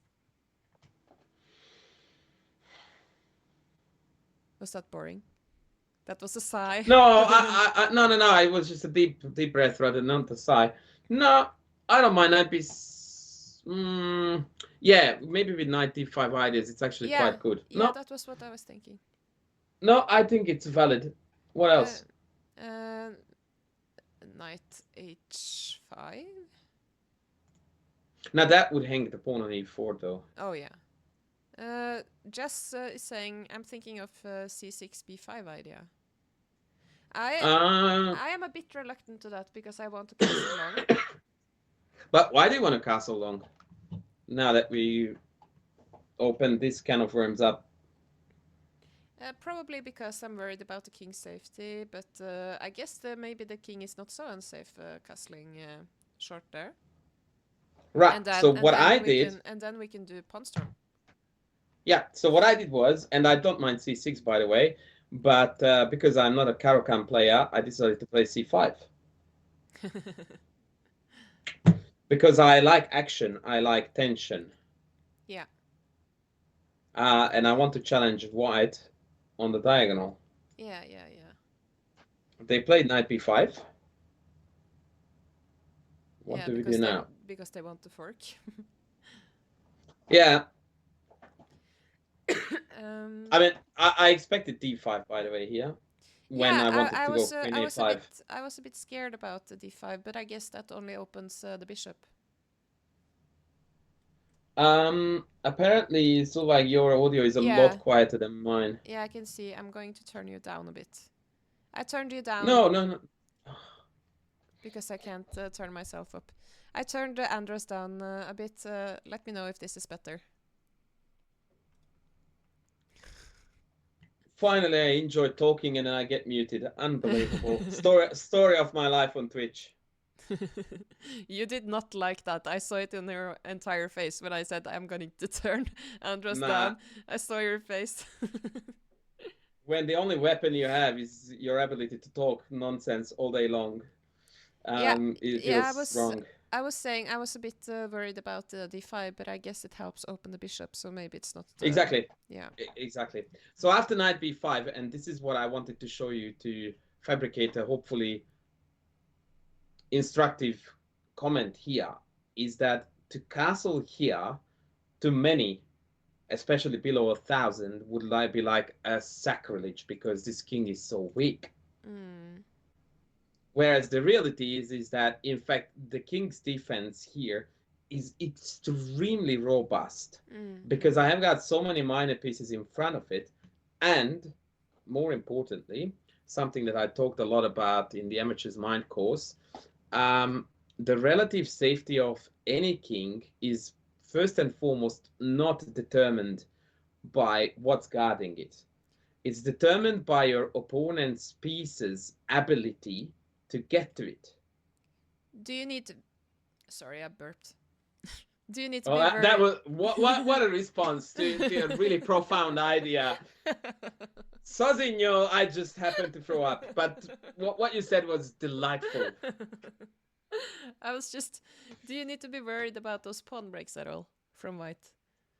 You do, but a pawn break alone is not gonna cut the cheese. You need pieces to checkmate a king. It's just like So h4. if yeah, h4 we push past. That's how the game went. What about This, f4? well, wasn't the idea to open up a file? No, before h4.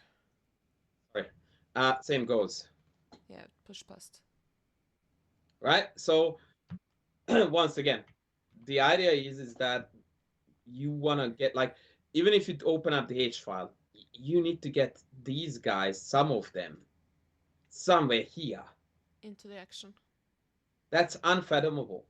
Mm, mm, mm. And look, the game and the game, how the game goes, is a testament to how Black's attacking chances on this side are far superior. Watch this. Yeah, I Queen was just... f4. I was wondering, can you do... No, you can't. That knight is... it's not so easy to get that in. Mm-mm. They took on g4, queen a5. Let's see who is going to attack whom. Ooh. King b1. Yeah. Knight d5. Tempo. Yeah. You see how look at the pieces. Yeah. Those bishops and the are way monsters. how, like, which king is weak? Not the one that has 3 pawns. Sorry, not the one that has 1 pawn in front of it or 2 but loose. No, this is the weak king. But how? Well, it's because my pieces are about to murder it. And 3 pawns are not going to cut it. You need pieces. That Check this is... out. E3. Ta-da. F3, knight b4, and essentially the game is over. This is actually so instructive that what you said. That was the plan. Whose king is safer? Mm-hmm. The one with 1 pawn. But those bishops are such monsters. Exactly. Now the irony is that I don't even need them to be located exactly in front of my king. They look really cool. Yeah. Because they really do perform a double role. Yeah. But you can imagine this bishop, you know, like, even if they were totally at a different location, my king would be completely fine because nothing can get to it. And it got very, very ugly very quick because here after takes, they took here, and that was the end. Oi. Too bad for white. By the way, this was a national master. Really? Playing white. Yep. You just completely murdered them. Well, I wasn't meaning to suggest that what a great player I am. I was more meaning to suggest that these kind of catastrophes can happen. Will catch up with you no matter, like, what I'm trying to say is that the basic principles of chess, develop, control, center, will not go away once you graduate from 800 or 1200 or 1600. I think you have courses on these basic principles, no? Yep. Indeed. Well, not that basic, but yes. On that note, I will finish with a GM game, if I may. Yeah. So you played Um, GM here? yeah, actually a good friend, fellow streamer, the Ginger GM. Ooh. We played this Blitz game, and this is gonna be another textbook case about the mentality of kingside or attacking the king. So check this out. This is his trademark line, which is a combination of the dragon and the Najdorf, which is called the Dragadorf. He Yeah. wrote a book about it, Yeah. actually. So this is all semi-theory kind of business. Uh-huh. And Jess is asking, is this actually sound? what is? This opening, I guess? Borderline. Borderline. Yeah. In Blitz, it's definitely fine. And on lower levels, it's also fine. So bishop a6 is obviously an attacking concept of trading the bishop, but it's not so easy to see how to get to this king. No. And most people in such scenarios would be absolutely hell-bent to attack with g4. Yeah, I was thinking about g4. And the thing is that it's not going to do anything at all. Because let's assume that g4 is playable, which it's not, because I just take. But assume it is, right? So I just play a pass. What do we do now? Yeah. Actually, no, I'm not gonna. I'm gonna rather go here because otherwise. So what my point is that they take, I take. Yeah. Yeah. And yes, you open up the g5, but even after rook here, if I sidestep it, you need to play a lot of moves still to make it happen. Yeah. But to begin with, we can't go g4. So, and that is, by the way, the natural reflex of anyone in the Yugoslav attack, which is what this formation is called, against the dragon. Yeah. However, here, central play is what's going to pave the way to a kingside attack. The direct, I'm going to smack you in the face, is just going to lose material for no reason. Like, I think this is resignable for white already. Yeah. No, that rook is going to come here wherever it's needed. No attack, forget it. It's over. Yeah. Instead, f4. And now e5 is a game-winning threat, or very close to that. For like this, it just this was a question actually from one of the Breaking 1000 students. I don't remember who it was, but it was like, how do you utilize central control to initiate king attacks? watch this. That's my answer. Bishop b7, e5. So I show you an example of this. So now by breaking through in the center, if they take and drop back, what that means is that now the king has been stripped of its defenders. Yeah, right? This is kind of like what you talked about earlier. Exactly. Now, if I want to play sexy, which I usually do, I go knight f5. Yeah. Yeah, and the idea is that now it's queen, check, queen, check, check, rook up, and mate. Mm, mm. And immediately compare this, right? Just have a look at this and look at the slugfest of g4, which it looks like, oh, that's super aggressive. I'm going after that king. It's like, no, you are not. Yeah. That's delusional. Like, it's not going to cut it. I'm not having a go at you. In contrast, we need to kick this guy to get to the king. And that's a central break that will make it happen. Now, in the game, he of course played far better and he jumped in the center like you are meant to. Yeah. Right? So now this is obviously the clash of two conflicting ideas and both players doing what they are supposed to. And here I think he made a mistake by taking with the bishop, which surprised me. I'm trying to remember what I wanted to do against knight d4. Thank you so much for raiding GM Banks. So, thank you so much. I will help you out with that. Can you say Bancho? Bancho? Bancho. That's gonna be it. He's King Hungarian. Bancho? He's a tremendously good dude. Yes. We are looking at king attacks. This particular game, it's Andras versus Simon Williams.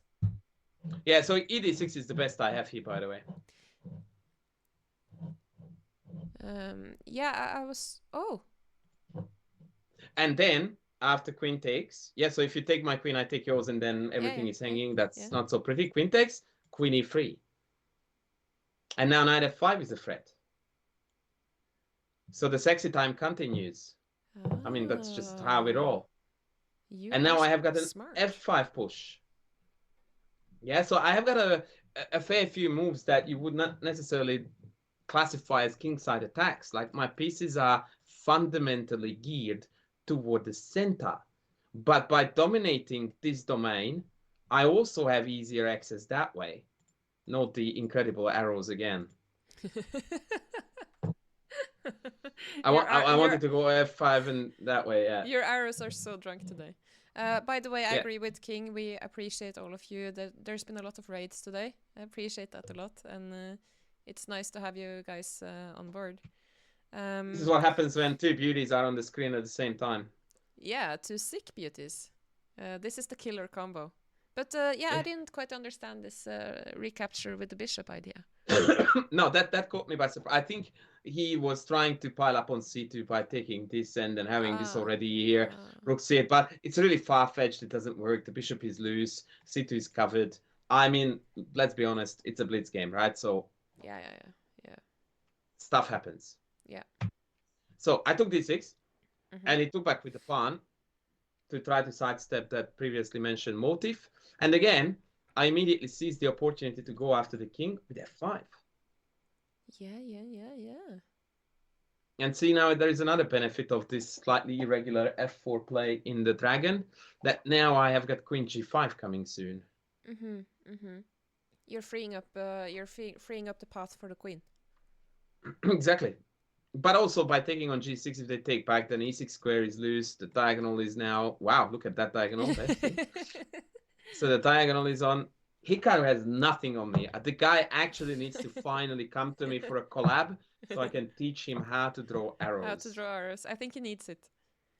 But I actually had a bit of a aha moment here, and this also seems very stupid in hindsight, but everything that you didn't know when you understand it seems stupid, I think. But the thing you said about by occupying the center, you also have...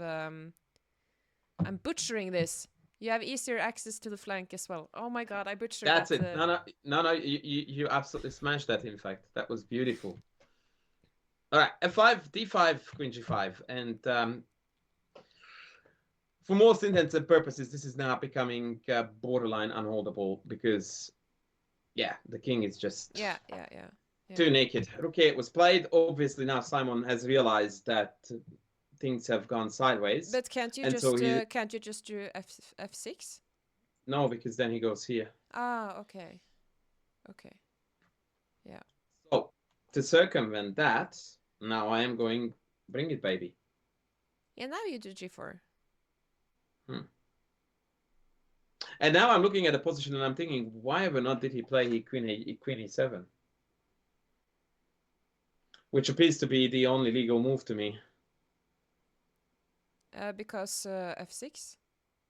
It hangs, no? Oh yeah. I'm very keen to do f6. I just f6 now.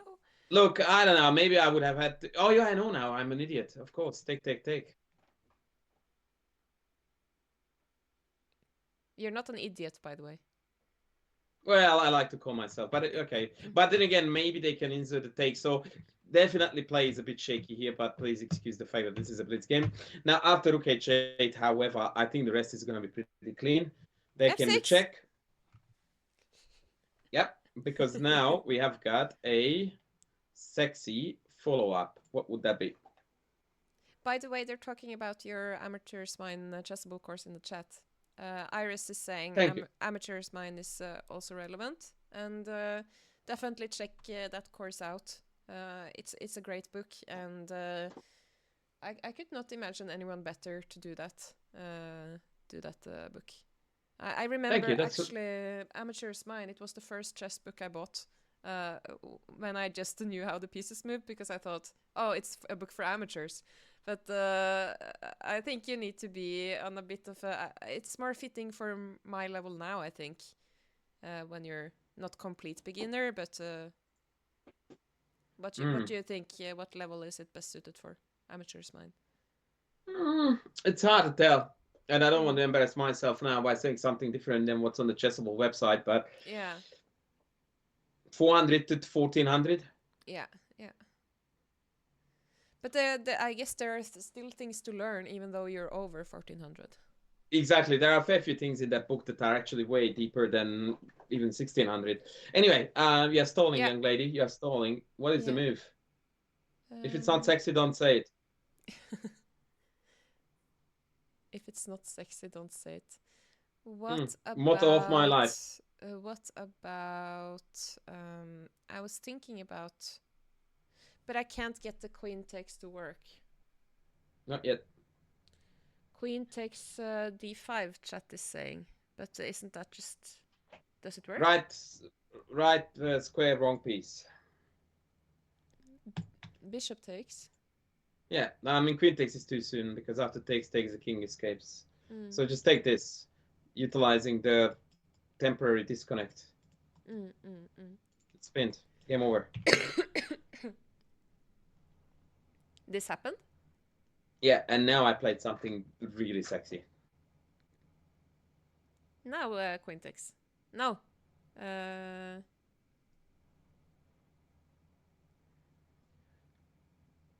Oh, my brain is not working now. I'm going to let the chat suggest. So feel free to suggest things. Not only watch me embarrass myself. No, you can't read the chat, so I will give you a hint. You want to make this happen. Yeah, you need to get rid of the bishop, I guess. So rook takes bishop. Bingo. See? Easy peasy. Rook takes, knight takes, checkmate. Wow. What kind of time control was this, by the way? 3-minute blitz. Yeah, okay. 3-minute blitz. Do you play against Simon often? No, I wouldn't say often. No, I haven't been playing blitz at least for half a year now, actually. You haven't? I'm more... No, I play rapid. I don't enjoy blitz. Why not? It's just... Because it's too fast. I feel like there is no room for quality. Chat asked if knight f5 is any good. At what point, though? Maybe before rook takes, I think. Yeah, maybe here. Knight f4 here, yeah. I mean, I guess. I don't quite see what it does, though. Because after the check, I can come here, so... Yeah, I mean, I reckon everything wins. So for example, rook takes here, and now I have a... Ooh! That was it! Check! This is the one that I wanted. Oh, now I remember. I nearly sucked it in the game. That's what he wanted to do. And I get mated. Oh, man. Imagine losing a game like this. You would just break everything in your room. Yeah, that is... Except I'm talking nonsense back. Because this is on. Yeah. So maybe... Yeah, no, okay, I couldn't make it work. But hey, wait, no, I will. So after rook takes, I now am threatening knight b3. Because then if bishop takes, then rook takes. Yeah. I mean, I'm 100% certain that white is winning here, but... Queen g6 here. King is saying? Yeah. Yeah, fair. Fair. Maybe, yeah, actually, I didn't think about this. King is a pretty strong player, I believe. Aren't you like 2,200 on chess.com or something? Yeah, no, I've got nothing. I'm pretty sure that this wins 2 for white. Oh, wow, this is a really cool game, Andras. Can I play against you? Are you Black okay? Wins. Black wins.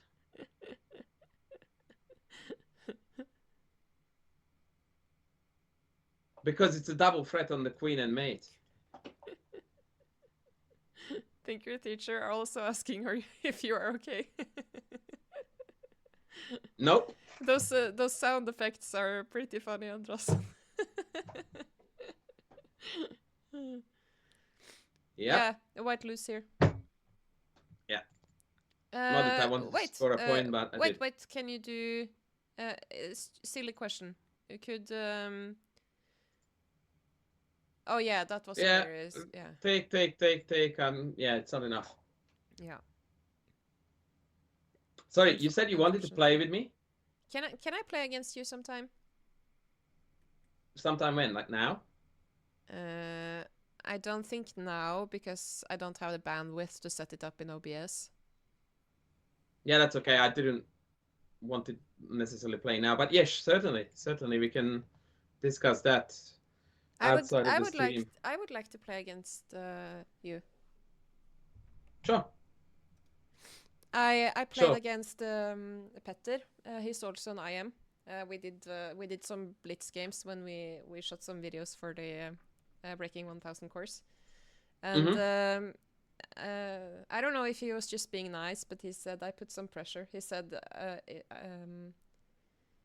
it's a bit scary to play against me because I don't show him any respect. Yeah, those are the scary players, the ones that are not scared. I think that is something that a lot of beginners do wrong when they play against stronger players. They try to be careful, but that is exactly what the stronger player wants. Exactly. Like yeah, they don't completely misunderstand the whole thing. Like playing up is always easier than playing down because there is absolutely no pressure on you when you play up. Yeah, and those Psychologically speaking, like yeah, there is nothing to lose and so much to win. yeah, and even not only psychologically but also rating wise. Yeah. Uh, it's the stronger player that has to be stressed because they have something to Exactly. prove and they have a lot to lose. Exactly. Which is why I'm not very keen on playing against you. Can you imagine if we play each other on stream and I beat you? Oh yeah, I can easily imagine that. Would you be mad or would you be proud? Uh Look, I'm too old to get phased about these things. I mean, inwardly I would be pretty upset, but outwardly I would be immensely proud. Solveig is a hunter. Yes. But then again, like there's very little room for pride for me because I am not your coach per se, so there's not a lot of room for me to claim that that's all my credit, right?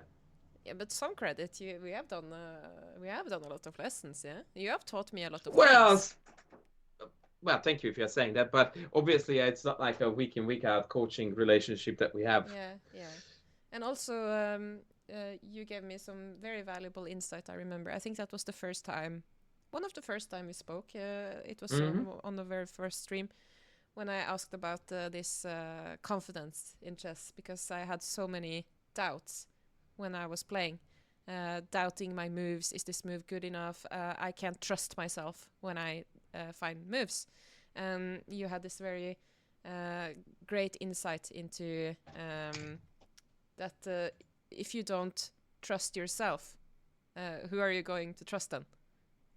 Exactly. You have to trust your moves because even the strongest players they make mistake. Even Magnus Carlsen make mistakes when he play, but he trusts his moves.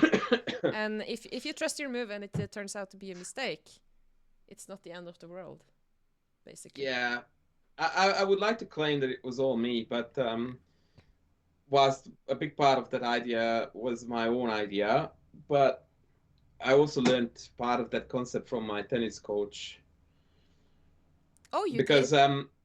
yeah, because so I do receive tennis coaching and I am probably the worst possible student ever Why?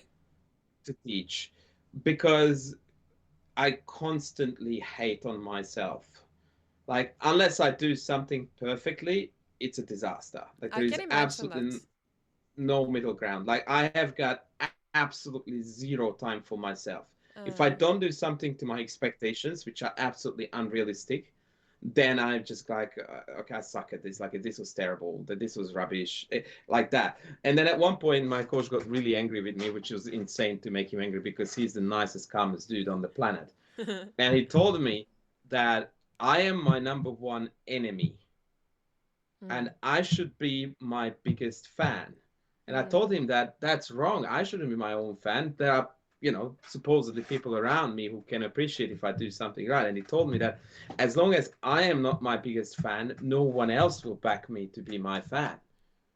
Because why would they? Oh, And that. that made me think that, ah, you are right. If I see someone on a tennis court or any part of life, really, where all I see is that they are hating on themselves, I'm not going to back that guy because they even don't believe that they can do that. Why would I believe that?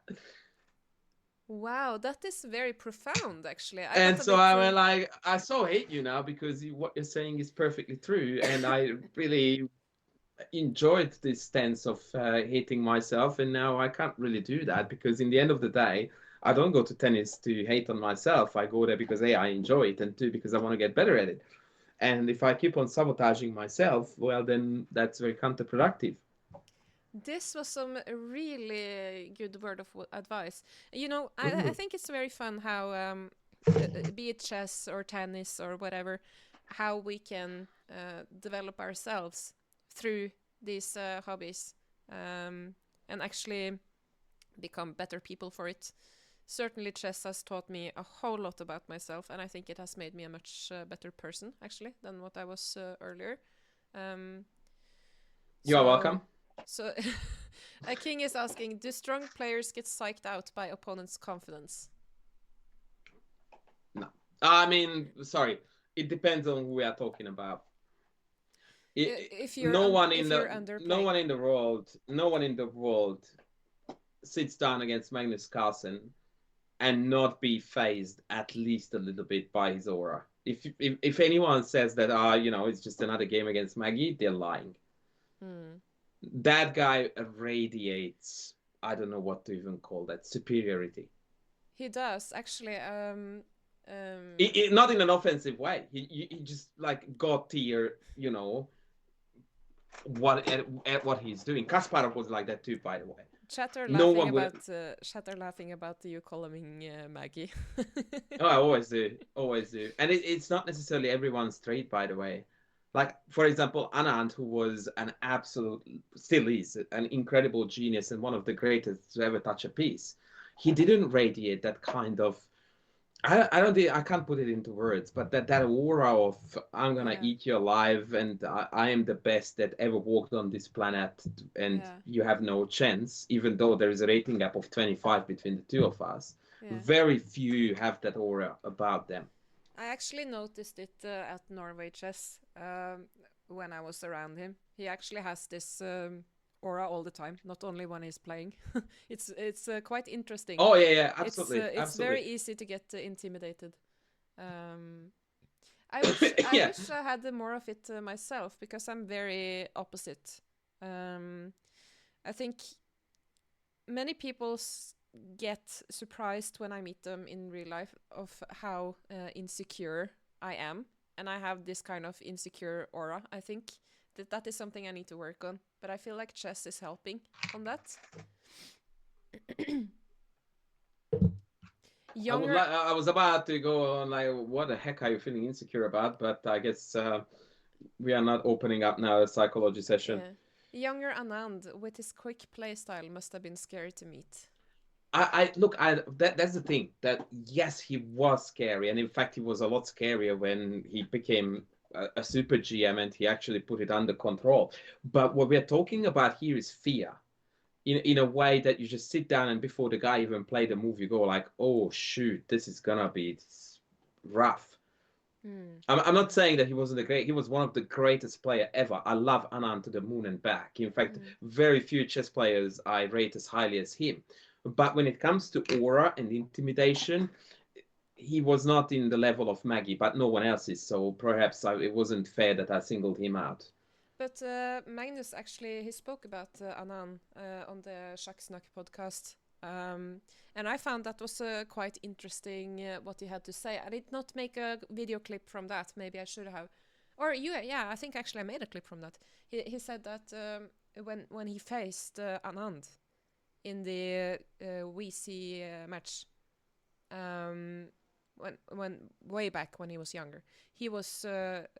I think he said he was intimidated to play against him. There you go. Well, I But suppose it but depends but from but person then to person. but then he said, because Anand played so well, but then Anand made a mistake or a weird move or something, and then Magnus saw a bit of chink in his armor, and then he kind Mm, of realized this is a human being, and then yeah. that helped his confidence. So he had this interesting take that you are playing brilliant humans, but they are how do you say? They're imperfect. So there's no reason to be intimidated.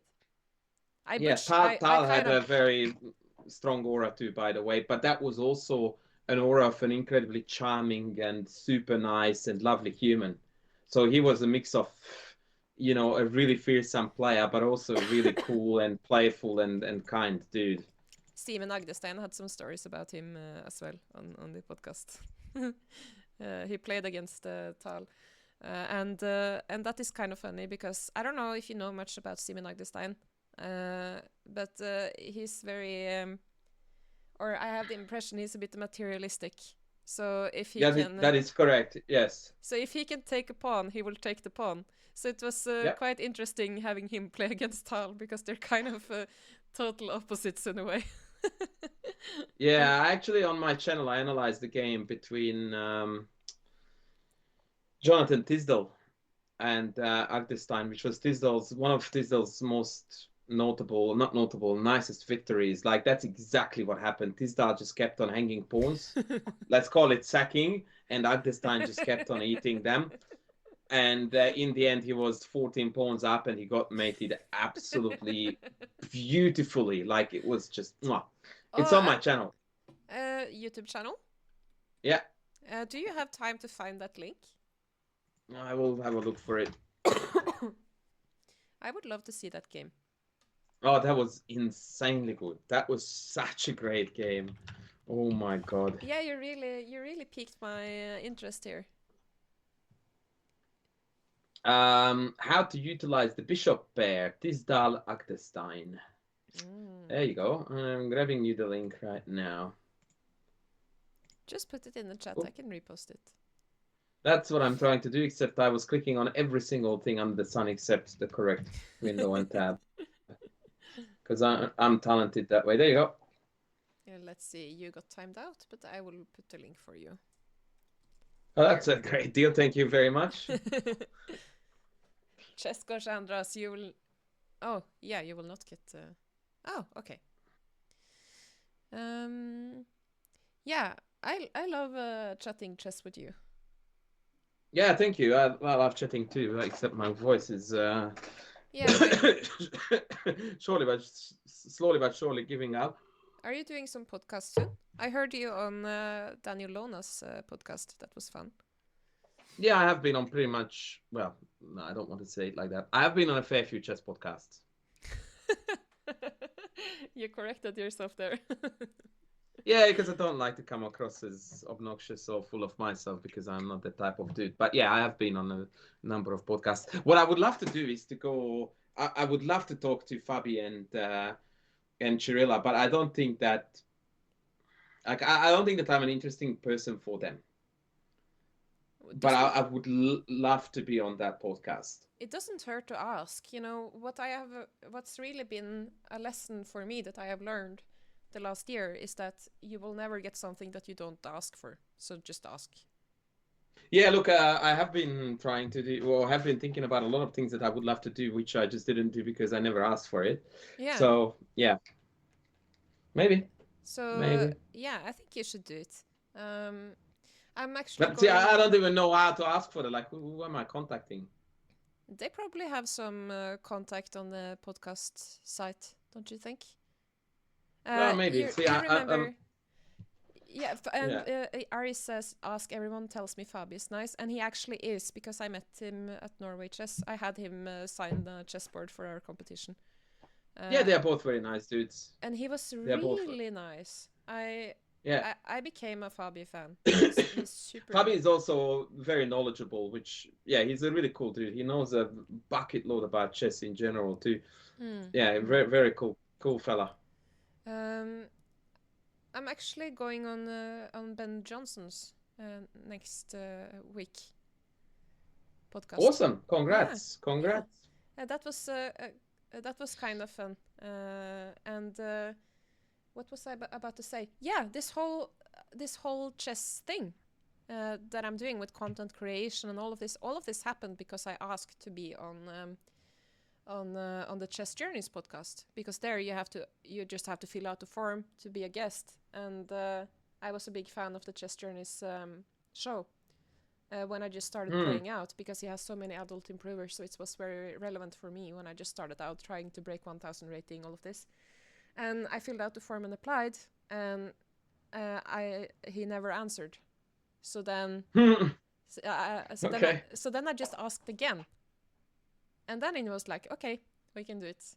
And because of that, he introduced me to the chess punks. I got on Twitter. So all of this happened because I asked to be on the podcast, basically. And then when he didn't reply, I asked again. So it's kind of funny how things work out. My heart is slowly and surely breaking into tiny thousand pieces, because I thought that you managed to, end up being a creator because I encouraged you to do it. Yeah, but I did.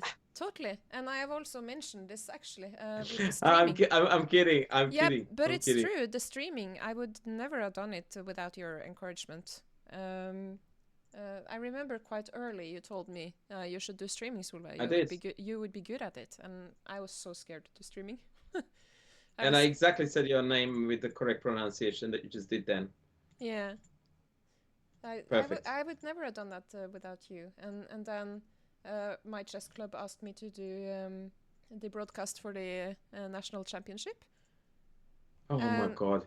And then Sorry, I'm having fun in the meantime here. Go on. And then I said yes, and that was largely because of your encouragement. Oh, thank you so much. I didn't force this compliment whatsoever, right? Like. No, but it's true. It's the honest truth. So I really appreciate that. I feel like you were one of the most welcoming when I started on Twitter and all of this.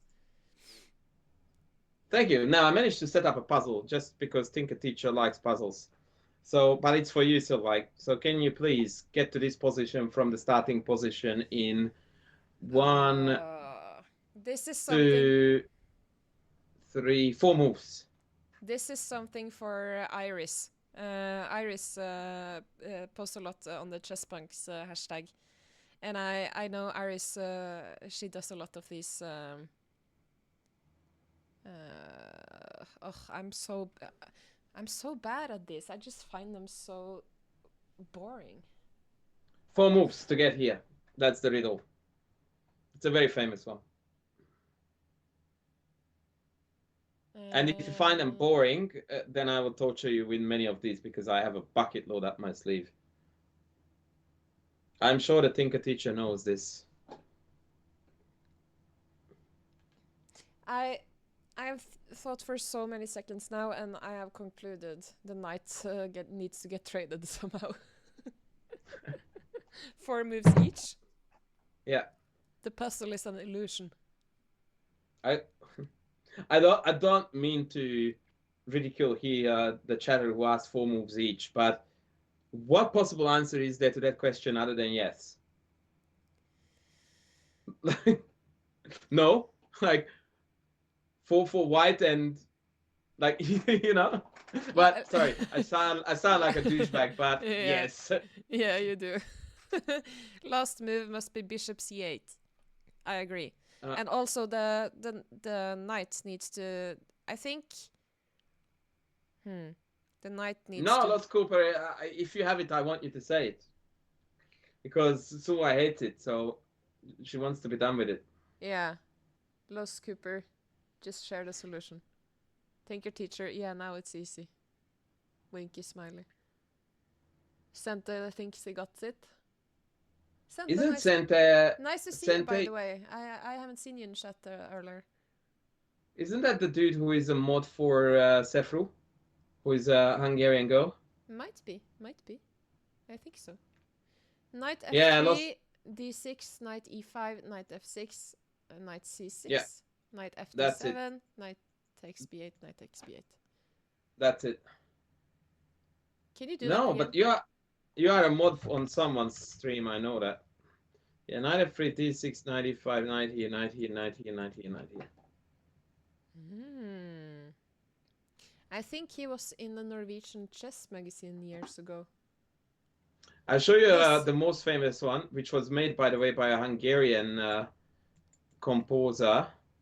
How can I get rid of it pieces on this poop? I don't know. Maybe like Just this. drag. Yeah, you can drag it to the edge of the board, I think. So this in 4 moves. If you don't know this, to work this out is incredibly difficult. It has to be 4 moves exactly. If you don't know this, it's just ungodly, like absolutely crazy city. But it's so famous that everyone knows this one. I don't know it. I'm happy you're showing me this. Tinka teacher, do you know this one? Hi, Saimish. You are writing my name wrong. It's with an O, not an U. But nice to see you. That's not an U. That's an U. Solveig. There's actually a lot of foreigners that say my name with an U, like Solveig. Yeah, no, I was just being as usual a bozo because in Hungarian the letter U is pronounced as U. It is? Yeah, and if you put 2 dots on it, then it becomes an U, which is the sound you just made. That makes sense. By the way, FYI, the Hungarian alphabet has 44 letters. 44? Wait, how many Yeah. letters is there in the regular alphabet? The English alphabet has 26, just to give you a bit of a comparison. We have 3 extra letters in... Exactly. We have A, Ö, 44 Å. letters, yes. A, Ö, Å, we have. Yeah, 44 letters. I will write Which them definitely contributes to the fact that Hungarian is one of the hardest languages to learn in the world. Yeah, it doesn't sound easy. And by the way, Sente, you are correct. 3 is easy, but 4 is insane. Why is why is 3 easy?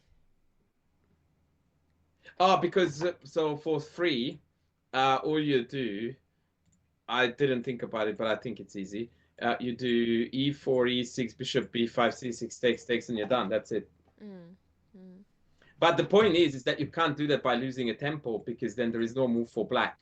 So now if I drop back and take next, then it would work. But now black can't lose a move. Right? Like I have to do something by rules. Yeah, and if I do this, then now we have got 4, but now the knight is out, and this is the required position that you need to reach. This is something that would make me insane if I actually put serious effort into solving this. I think it would. And when I show you the solution, you're going to go like, I hate your life. Like, I hate you. That's what you're going to say. Each position is easy when we know the solution. Thinker teacher. Oh, you know this one, Tinka? So you didn't answer. Black can't castle in the final position. No. Ah, you know the solution now. You just gave it away. You just gave it away. Yeah, that's it. So the solution is absolutely bananas. It goes like this. Check this out. E6, bishop b5, king up, takes, here, and takes.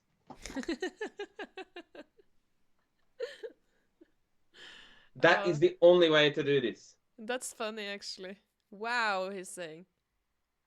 This was actually submitted to a problem composing tourney by a Hungarian composer. Oh yes, this is from Advent of Chess, right? Rookie. No, but yeah. Was that Nakamura Expansive Bone Cloud? Yeah. The other day, someone tweeted a very cool puzzle, the type that I really like, which was that you need to make a game out of 6 moves where white checkmates by promoting on f8 to a knight. Huh? What did you say? So 6 moves. The last move has to be takes f8, gets a knight, checkmate. Here's a lot. Huh? Yeah, that's Norwegian for huh?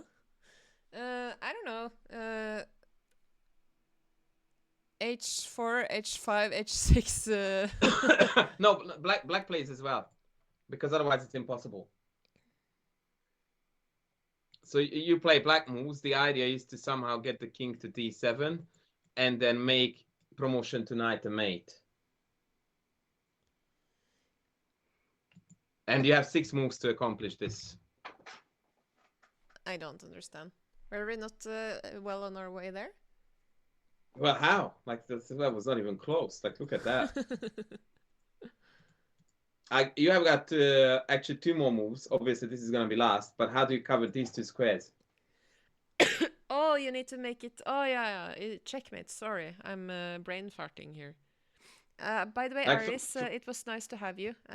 I will stream more often.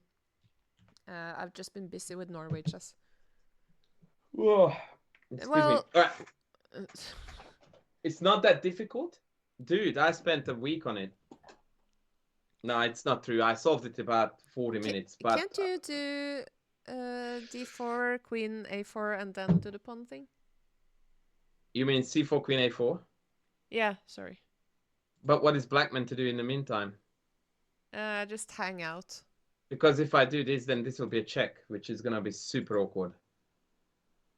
Oh. Oh.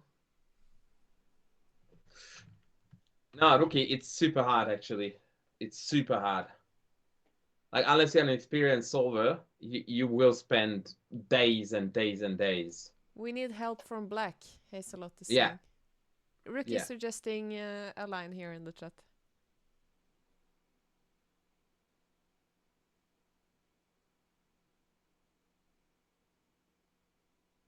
The rook is gonna cover the bishop then.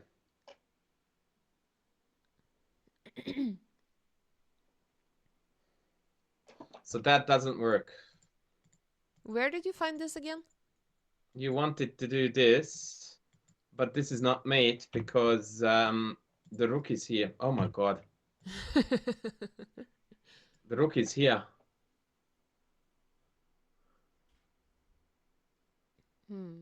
Okay, I will tell you a story, and that is going to tell you how difficult it is. Once upon a time, Kasparov was told a puzzle that he was supposed to figure out, but I don't want to spoil my own story, so give me a second because I need to remember about... I love how you just start stories without remembering them, and then you sit face palming. Yeah, no, I don't want to embarrass myself too badly with this business. Yeah, so here it is. Here it is. This was the challenge that Kasparov was given. Check this out. Think a teacher, you will love this story, so please listen in. Create a game where black checkmates the white king with knight takes h1 in 5 moves. 5 moves. You with me? No. Solid. I'm not on this planet anymore. This is too difficult for me. Love your work. Absolutely love your work. Okay, so I'm going to show you the solution, and then it will make sense. Yeah, this is actually Frederick Friedel told this story. So the solution goes like this. So we go here, here, here. Actually, sorry, no, I need to be careful with how I do this. Here, here, pass, here, and mate. Yeah, super easy. Not very easy. Nah, come on. You would have done it in like 2 minutes. King is saying as if normal chess wasn't hard enough. But wait for it. So Kasparov solved it blindfolded like this, yeah? Yeah. And frankly, this is kindergarten stuff. And then whoever told him this challenge, I don't remember. There is a written story of this. It was during the Cup of Kasparov World Championship match. And then he went like, hold on, Gary. That was only half of the riddle. The second part is that you need to do the same. Knight moves on h1, 5 moves. But White's first move is e4. Yeah. Which just throws a total spanner in the works because it opens up a new square for the king and it looks apparently useless, right? Yeah.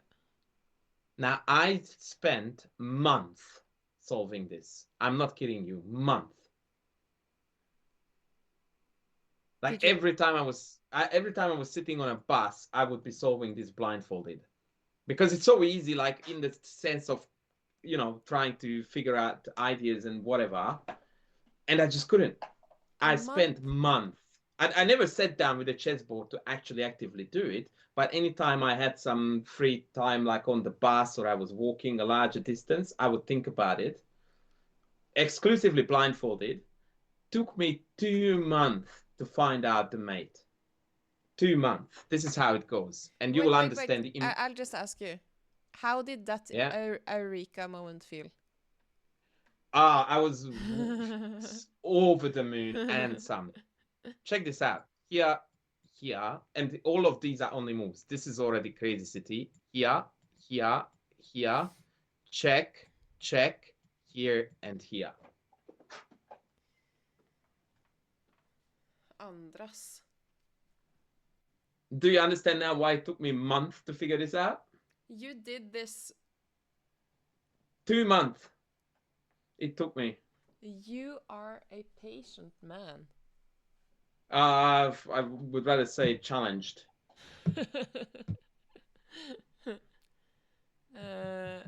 Oh my god. King, that is insane, Andras.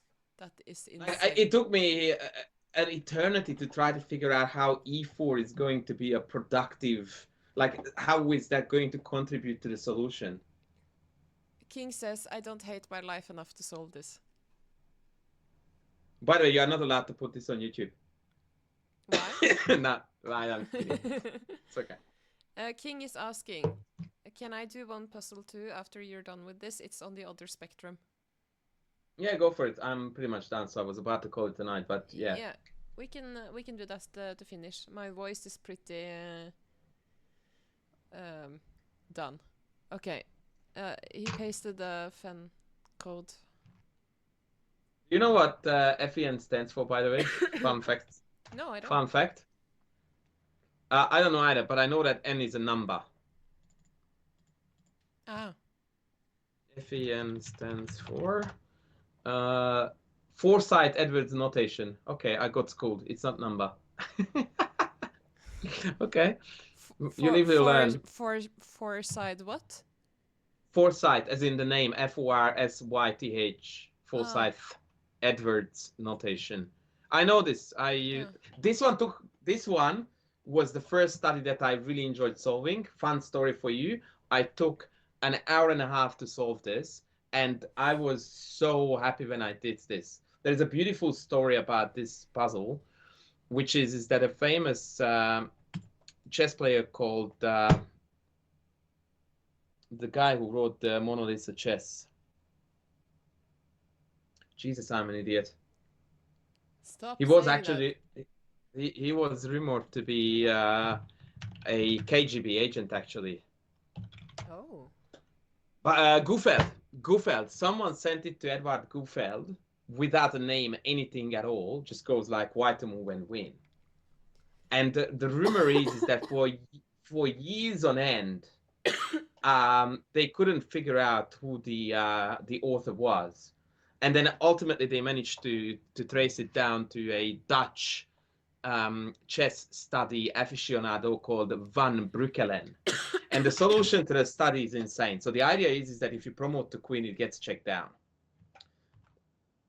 So what you need to do is to force the king out of here. Now king g6. That's okay. King g6 loses to check, and then we promote with check. And so the idea is that after check, and this is just insane, like you guys will love this. Check, king here, check, king here. Now we get a queen, check, king here, takes, and here. And this is the starting point of the most beautiful conclusion to a study that you will probably ever see, because now we have a mate threat. But black has this. And now starts a cat and mouse between the bishop and the remaining black pieces, two of which will turn into a knight, spoiler alert, because we go bishop e4, threatening mate. Only way to stop it is to promote to knight, at which point we play the most stunning move, bishop d5, threatening bishop here. And incredibly enough, the knights are so clumsily placed that they cannot interfere with checks. This knight is completely dominated because of the mate. This one can move but nowhere to go. And this one is dominated because of mate. So in order to stop this, they need to go here and get another knight. And now the mate has been stopped. But now comes the final touch, bishop b5, and the mate here can't be stopped. Wait. No. Then there's knight c7. Yeah.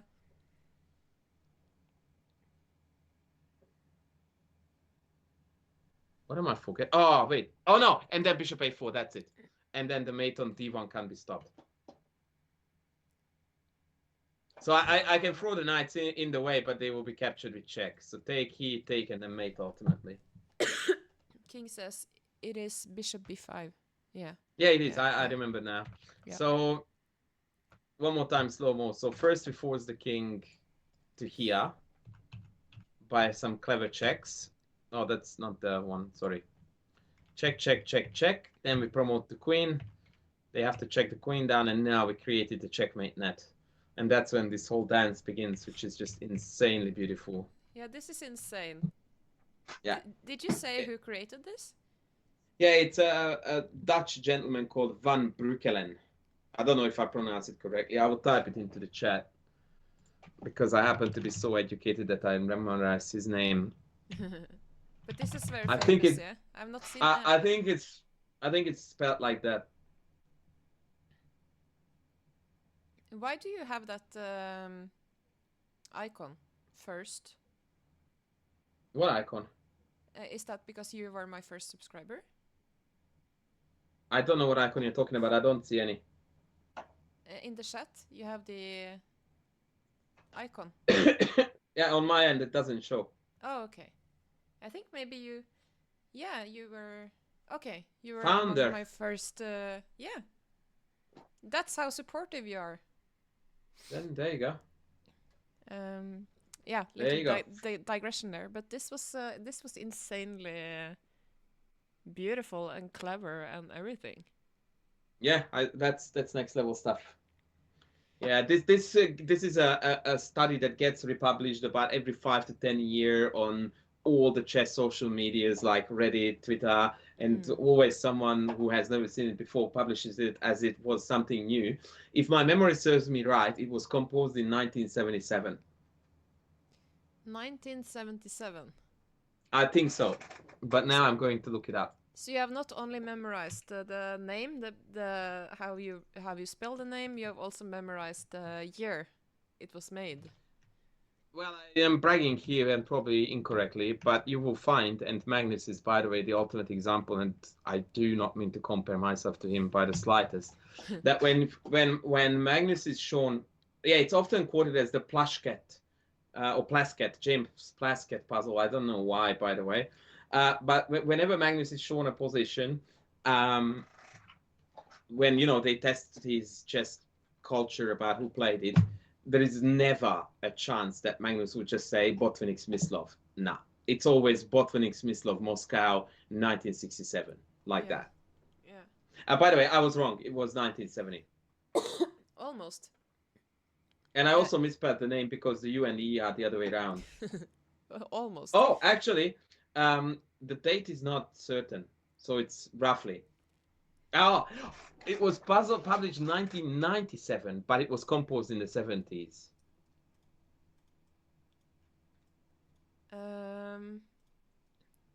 King is saying, I only know this because only Tal could solve it at the time. That's nonsense. I don't believe those legends, because I solved it, and there's absolutely no way that Tal can solve something that I can. That's no way. By the way, according to the Wikipedia article I found, it was given to James Plaskett, but I read somewhere that it was given to Goufert. So as you can see, there is so many mysteries and uncertainties around the origin of this study. It's crazy. Yeah, definitely. Is this, would you say, amongst the most famous ones, studies? Yes, it is. It is an incredibly famous study. Yes. And Yeah. I'm going to ask you, um, what is the difference between a puzzle and a study? I'm so glad If you were to name that definition. I'm so glad you asked this because I have a video on my YouTube channel that explains the difference between study, puzzle, and problem. But in hindsight, I realized that I made a very unnecessarily long video out of it, and I'm not gonna link that because it's a 45-minute video on a topic that should be 3 minutes. A puzzle is a segment of a chess game. Yeah. With a requirement of white to move, black to move, white win, white wins, black wins, or draw, whatever. Mm. A chess problem is a composed position. That means that one person like this sat down, wanted to create something amazing and to, create a riddle for his mates or her mates, and they composed a problem. Problems always have a specific number of moves as a criteria. Mate in 2, mate in 4, helpmate in 200, whatever. A study, in contrast to the problem, does not have a number of move limitation, but akin to the problem in that it's also a composed scenario where you are given an instruction of white to move, white to win or draw. There's never black to win. And usually studies are incredibly complicated, deep, and more chess-like. Problems can be infinitely more complicated too than what we are accustomed to. Chess problems, however, often take shape in positions that look nothing like chess. Like it just looks like someone just poured pieces on the board and there you have it. Which is why a lot of people don't like them. But I feel like studies, they usually have this beauty element. Yes, and also chess problems by default are the least connected to practical chess.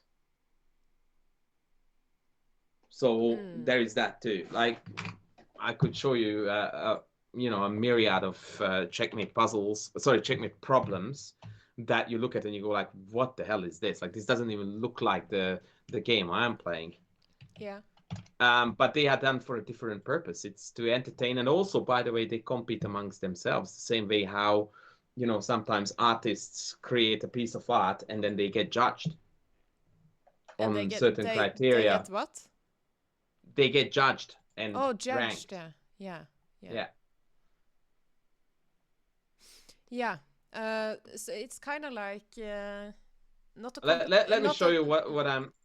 It's not a competition per se, but you have this expectation of beauty.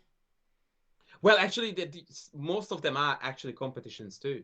So they send them into, like, usually what happens is that they announce a tournament, like here is a checkmate into problem composing tournament for this particular topic. And then they judge the submissions based on a myriad of criteria that most practical chess players don't care about or know about. And they actually have winners and stuff like that. Absolutely. In fact, there are titles in chess problem composing. Really? And study Yeah. I never knew that. And in solving as well. There is, in fact, a chess problem solving world championship every year. Seriously? I never knew this. Yeah, absolutely. Why do I not know this? Because it's a very obscure sub-segment of chess. I'm such a noob. But you have this Norwegian guy who makes a lot of these problems on X. I don't remember his name. Oh yeah, Sastraf is. Yeah, something. Yeah, he's actually a grandmaster, one of the very few alive. Like there are very, very few in comparison to competitive chess. In composition, to get a GM title is even harder.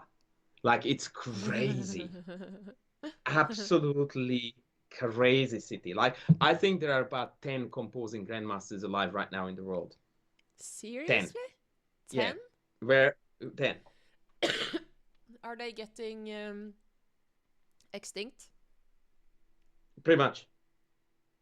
Pretty much. So That's it's very crude to say, but that's what it is. so we will have a situation probably where there are zero.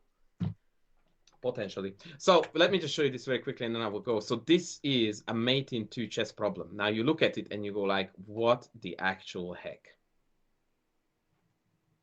It Yeah. looks absolutely nothing like the game we play, right? Yeah, yeah. But it has a marvelous solution, which is knight c7.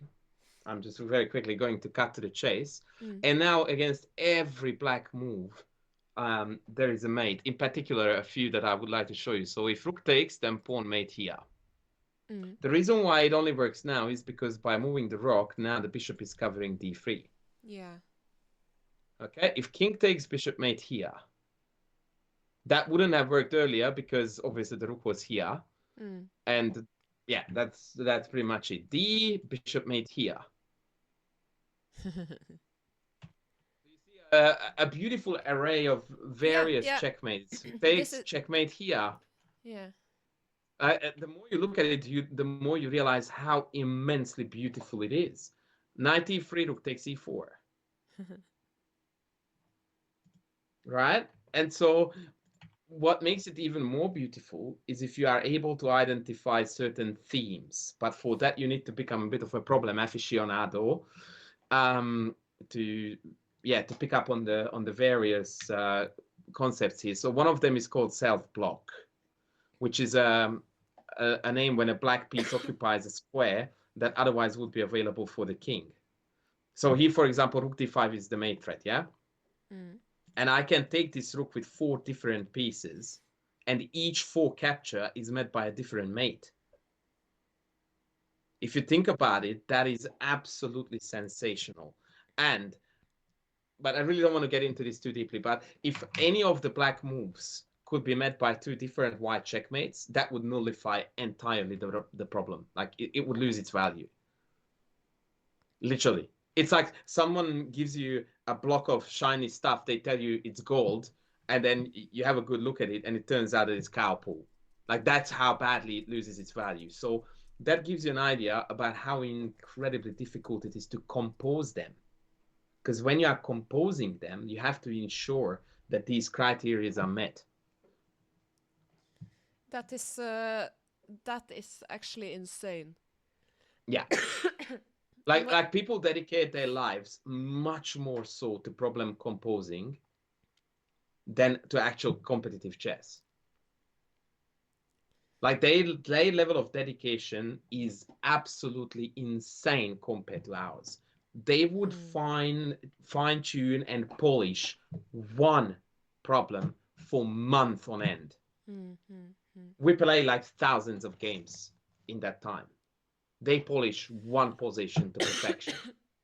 There was a guy, it's very well worth looking up, whose name was Babson, Mm. and he came up with one of the most famous chess problem ideas ever, which was that he wanted to create a problem where there is a white pawn on the 7th rank and a black pawn on the 7th, and the solution would be that white is matching black's promotions. So if black promotes to a knight, then the win would be promote to knight. If black promotes to rook, white can only win by promoting to rook. And so on. You get the gist, Yeah, yeah, right? yeah, yeah, yeah. He dedicated his entire life to it.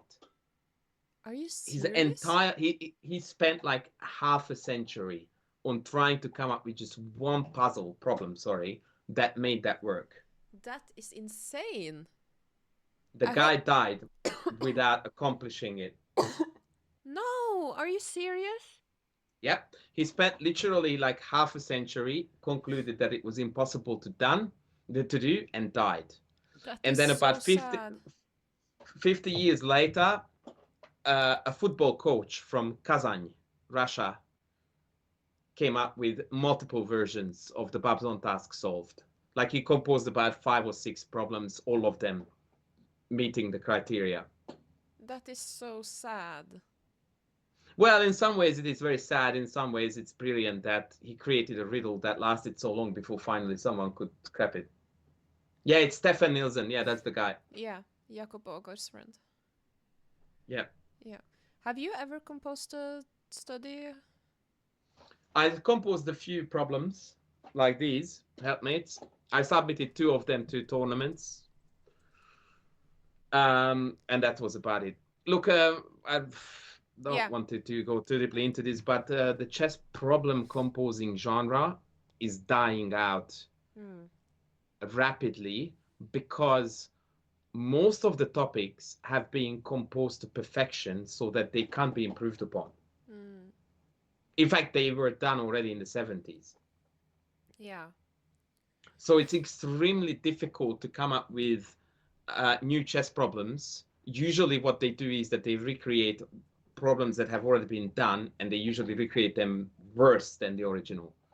Yeah, okay. So it's kind of outdone. Yeah, funnily or interestingly enough, that is definitely the first area of chess that is showing very strong signs of dying out, because it has been figured out. Ironically, not by the engines, which is in some ways very satisfying. Yeah, it was done by humans. Absolutely. So King, so you're saying chess composition is almost sold? Yeah, and so the only area where there is still room for creativity is exactly what Stefan is doing, which is studies. But the mate in 2s, mate in 3s, mate in 4s are almost completely dead. Because everything that is worth doing has been done, and has been done to perfection. Yeah. Oh, this is so interesting. This was a whole area that I had no clue about. Yeah, it is something that usually chess players tend to not to engage with, because it's too obscure and weird and not competitive in the way how we like chess to be competitive, so they just pass. I would like to thank you so much for gifting sub, Stuckfish. He's asking, Stonkfish is asking, is he your coach? Unfortunately, no. I would love to have Andras as my coach. He's one of the best coaches Would you? out there. Yeah. Well, you never told me that. I didn't? I don't remember. Did you? Yeah, I think I've said that multiple times. Okay, I don't recall that, but all right. I feel like you are one of the coaches with the playing style that resonate the most for me. Too kind. I won't. I will not. How do you say? Oh, what is the English word? When you are. Yeah, I will not be rude by saying that. I feel like we have a similar playing style, but. No. I take that as a compliment. That is like definitely the aggressive thriving on the initiative. Yeah. That's the only way to play chess, right? Yeah. That's it. Right. Well, if you don't mind, Sulwai, I'm going to call it a night because boy. Same here. My voice is dying. I've been coughing my lungs up for 3 hours. We've been sitting here for 3 hours. That's awesome. Yeah, I know. We actually have a lot of viewers as well, so it's kind of ambivalent to hop off. But thank you so much, chat, for being here with us, and thank you so much, Andras, for soldering through. My pleasure. Andras, I want to say something on behalf of chat. Okay, fire away. Okay. It's gonna get. Are you gonna embarrass me? I don't know. I'm waiting for Rookie. Andras. Okay, what's up? Yeah, what do you want to say? Thank you so much, chat, for supporting us through this. We've been supporting us through this. That sounded a bit... Major thank you. It's only because of you that she came out of hibernation. But Rookie, I streamed not so long ago. I'm going to do more streams. But I was at Norway Chess. And I've been busy crafting my Chessable course, but now I'm done with that, so I'm going to do more streams moving forward. I think the next one is going to be with Robert Ramirez, National Master. Yeah, that sounds like a fun one. But I just caught him streaming the other day. Yeah, he seems like a pretty cool guy. I think also he coaches Omer. I'm not sure. But anyways, thank you so much, Andras. And all of you, you should check out, I will put a link. Check out Andras' Chessable courses. Oh no, don't do that, Andras. You are my OBS scene. Oh no, sorry. Big Andras. Oh, sorry, I thought we were done. I also flashed my Steam, by the way, for a second there. Thank you so much, Andras, for doing this, even though you're sick. I appreciate it so much. It's always my favorite when I get to talk to you. It's so fun. No worries, the pleasure was mine. Check out Andras' Chessable courses. He's one of the best out there. And I will upload this recording to YouTube as well. So thank you, chat. Thank you, Andras. And thank you. Brilliante. Yeah. We'll see you. I should probably raid someone, though. Do you have any suggestions? No, raid away. Chat, do you have any suggestions for raid? Also follow Andras on Twitch. Good idea. Okay, Witty Alien. We're going to raid. Witty Alien. Alien. I can't write. Okay, we are raiding. See you guys next time. Thank you, Andras. And thank you. See ya. Bye bye.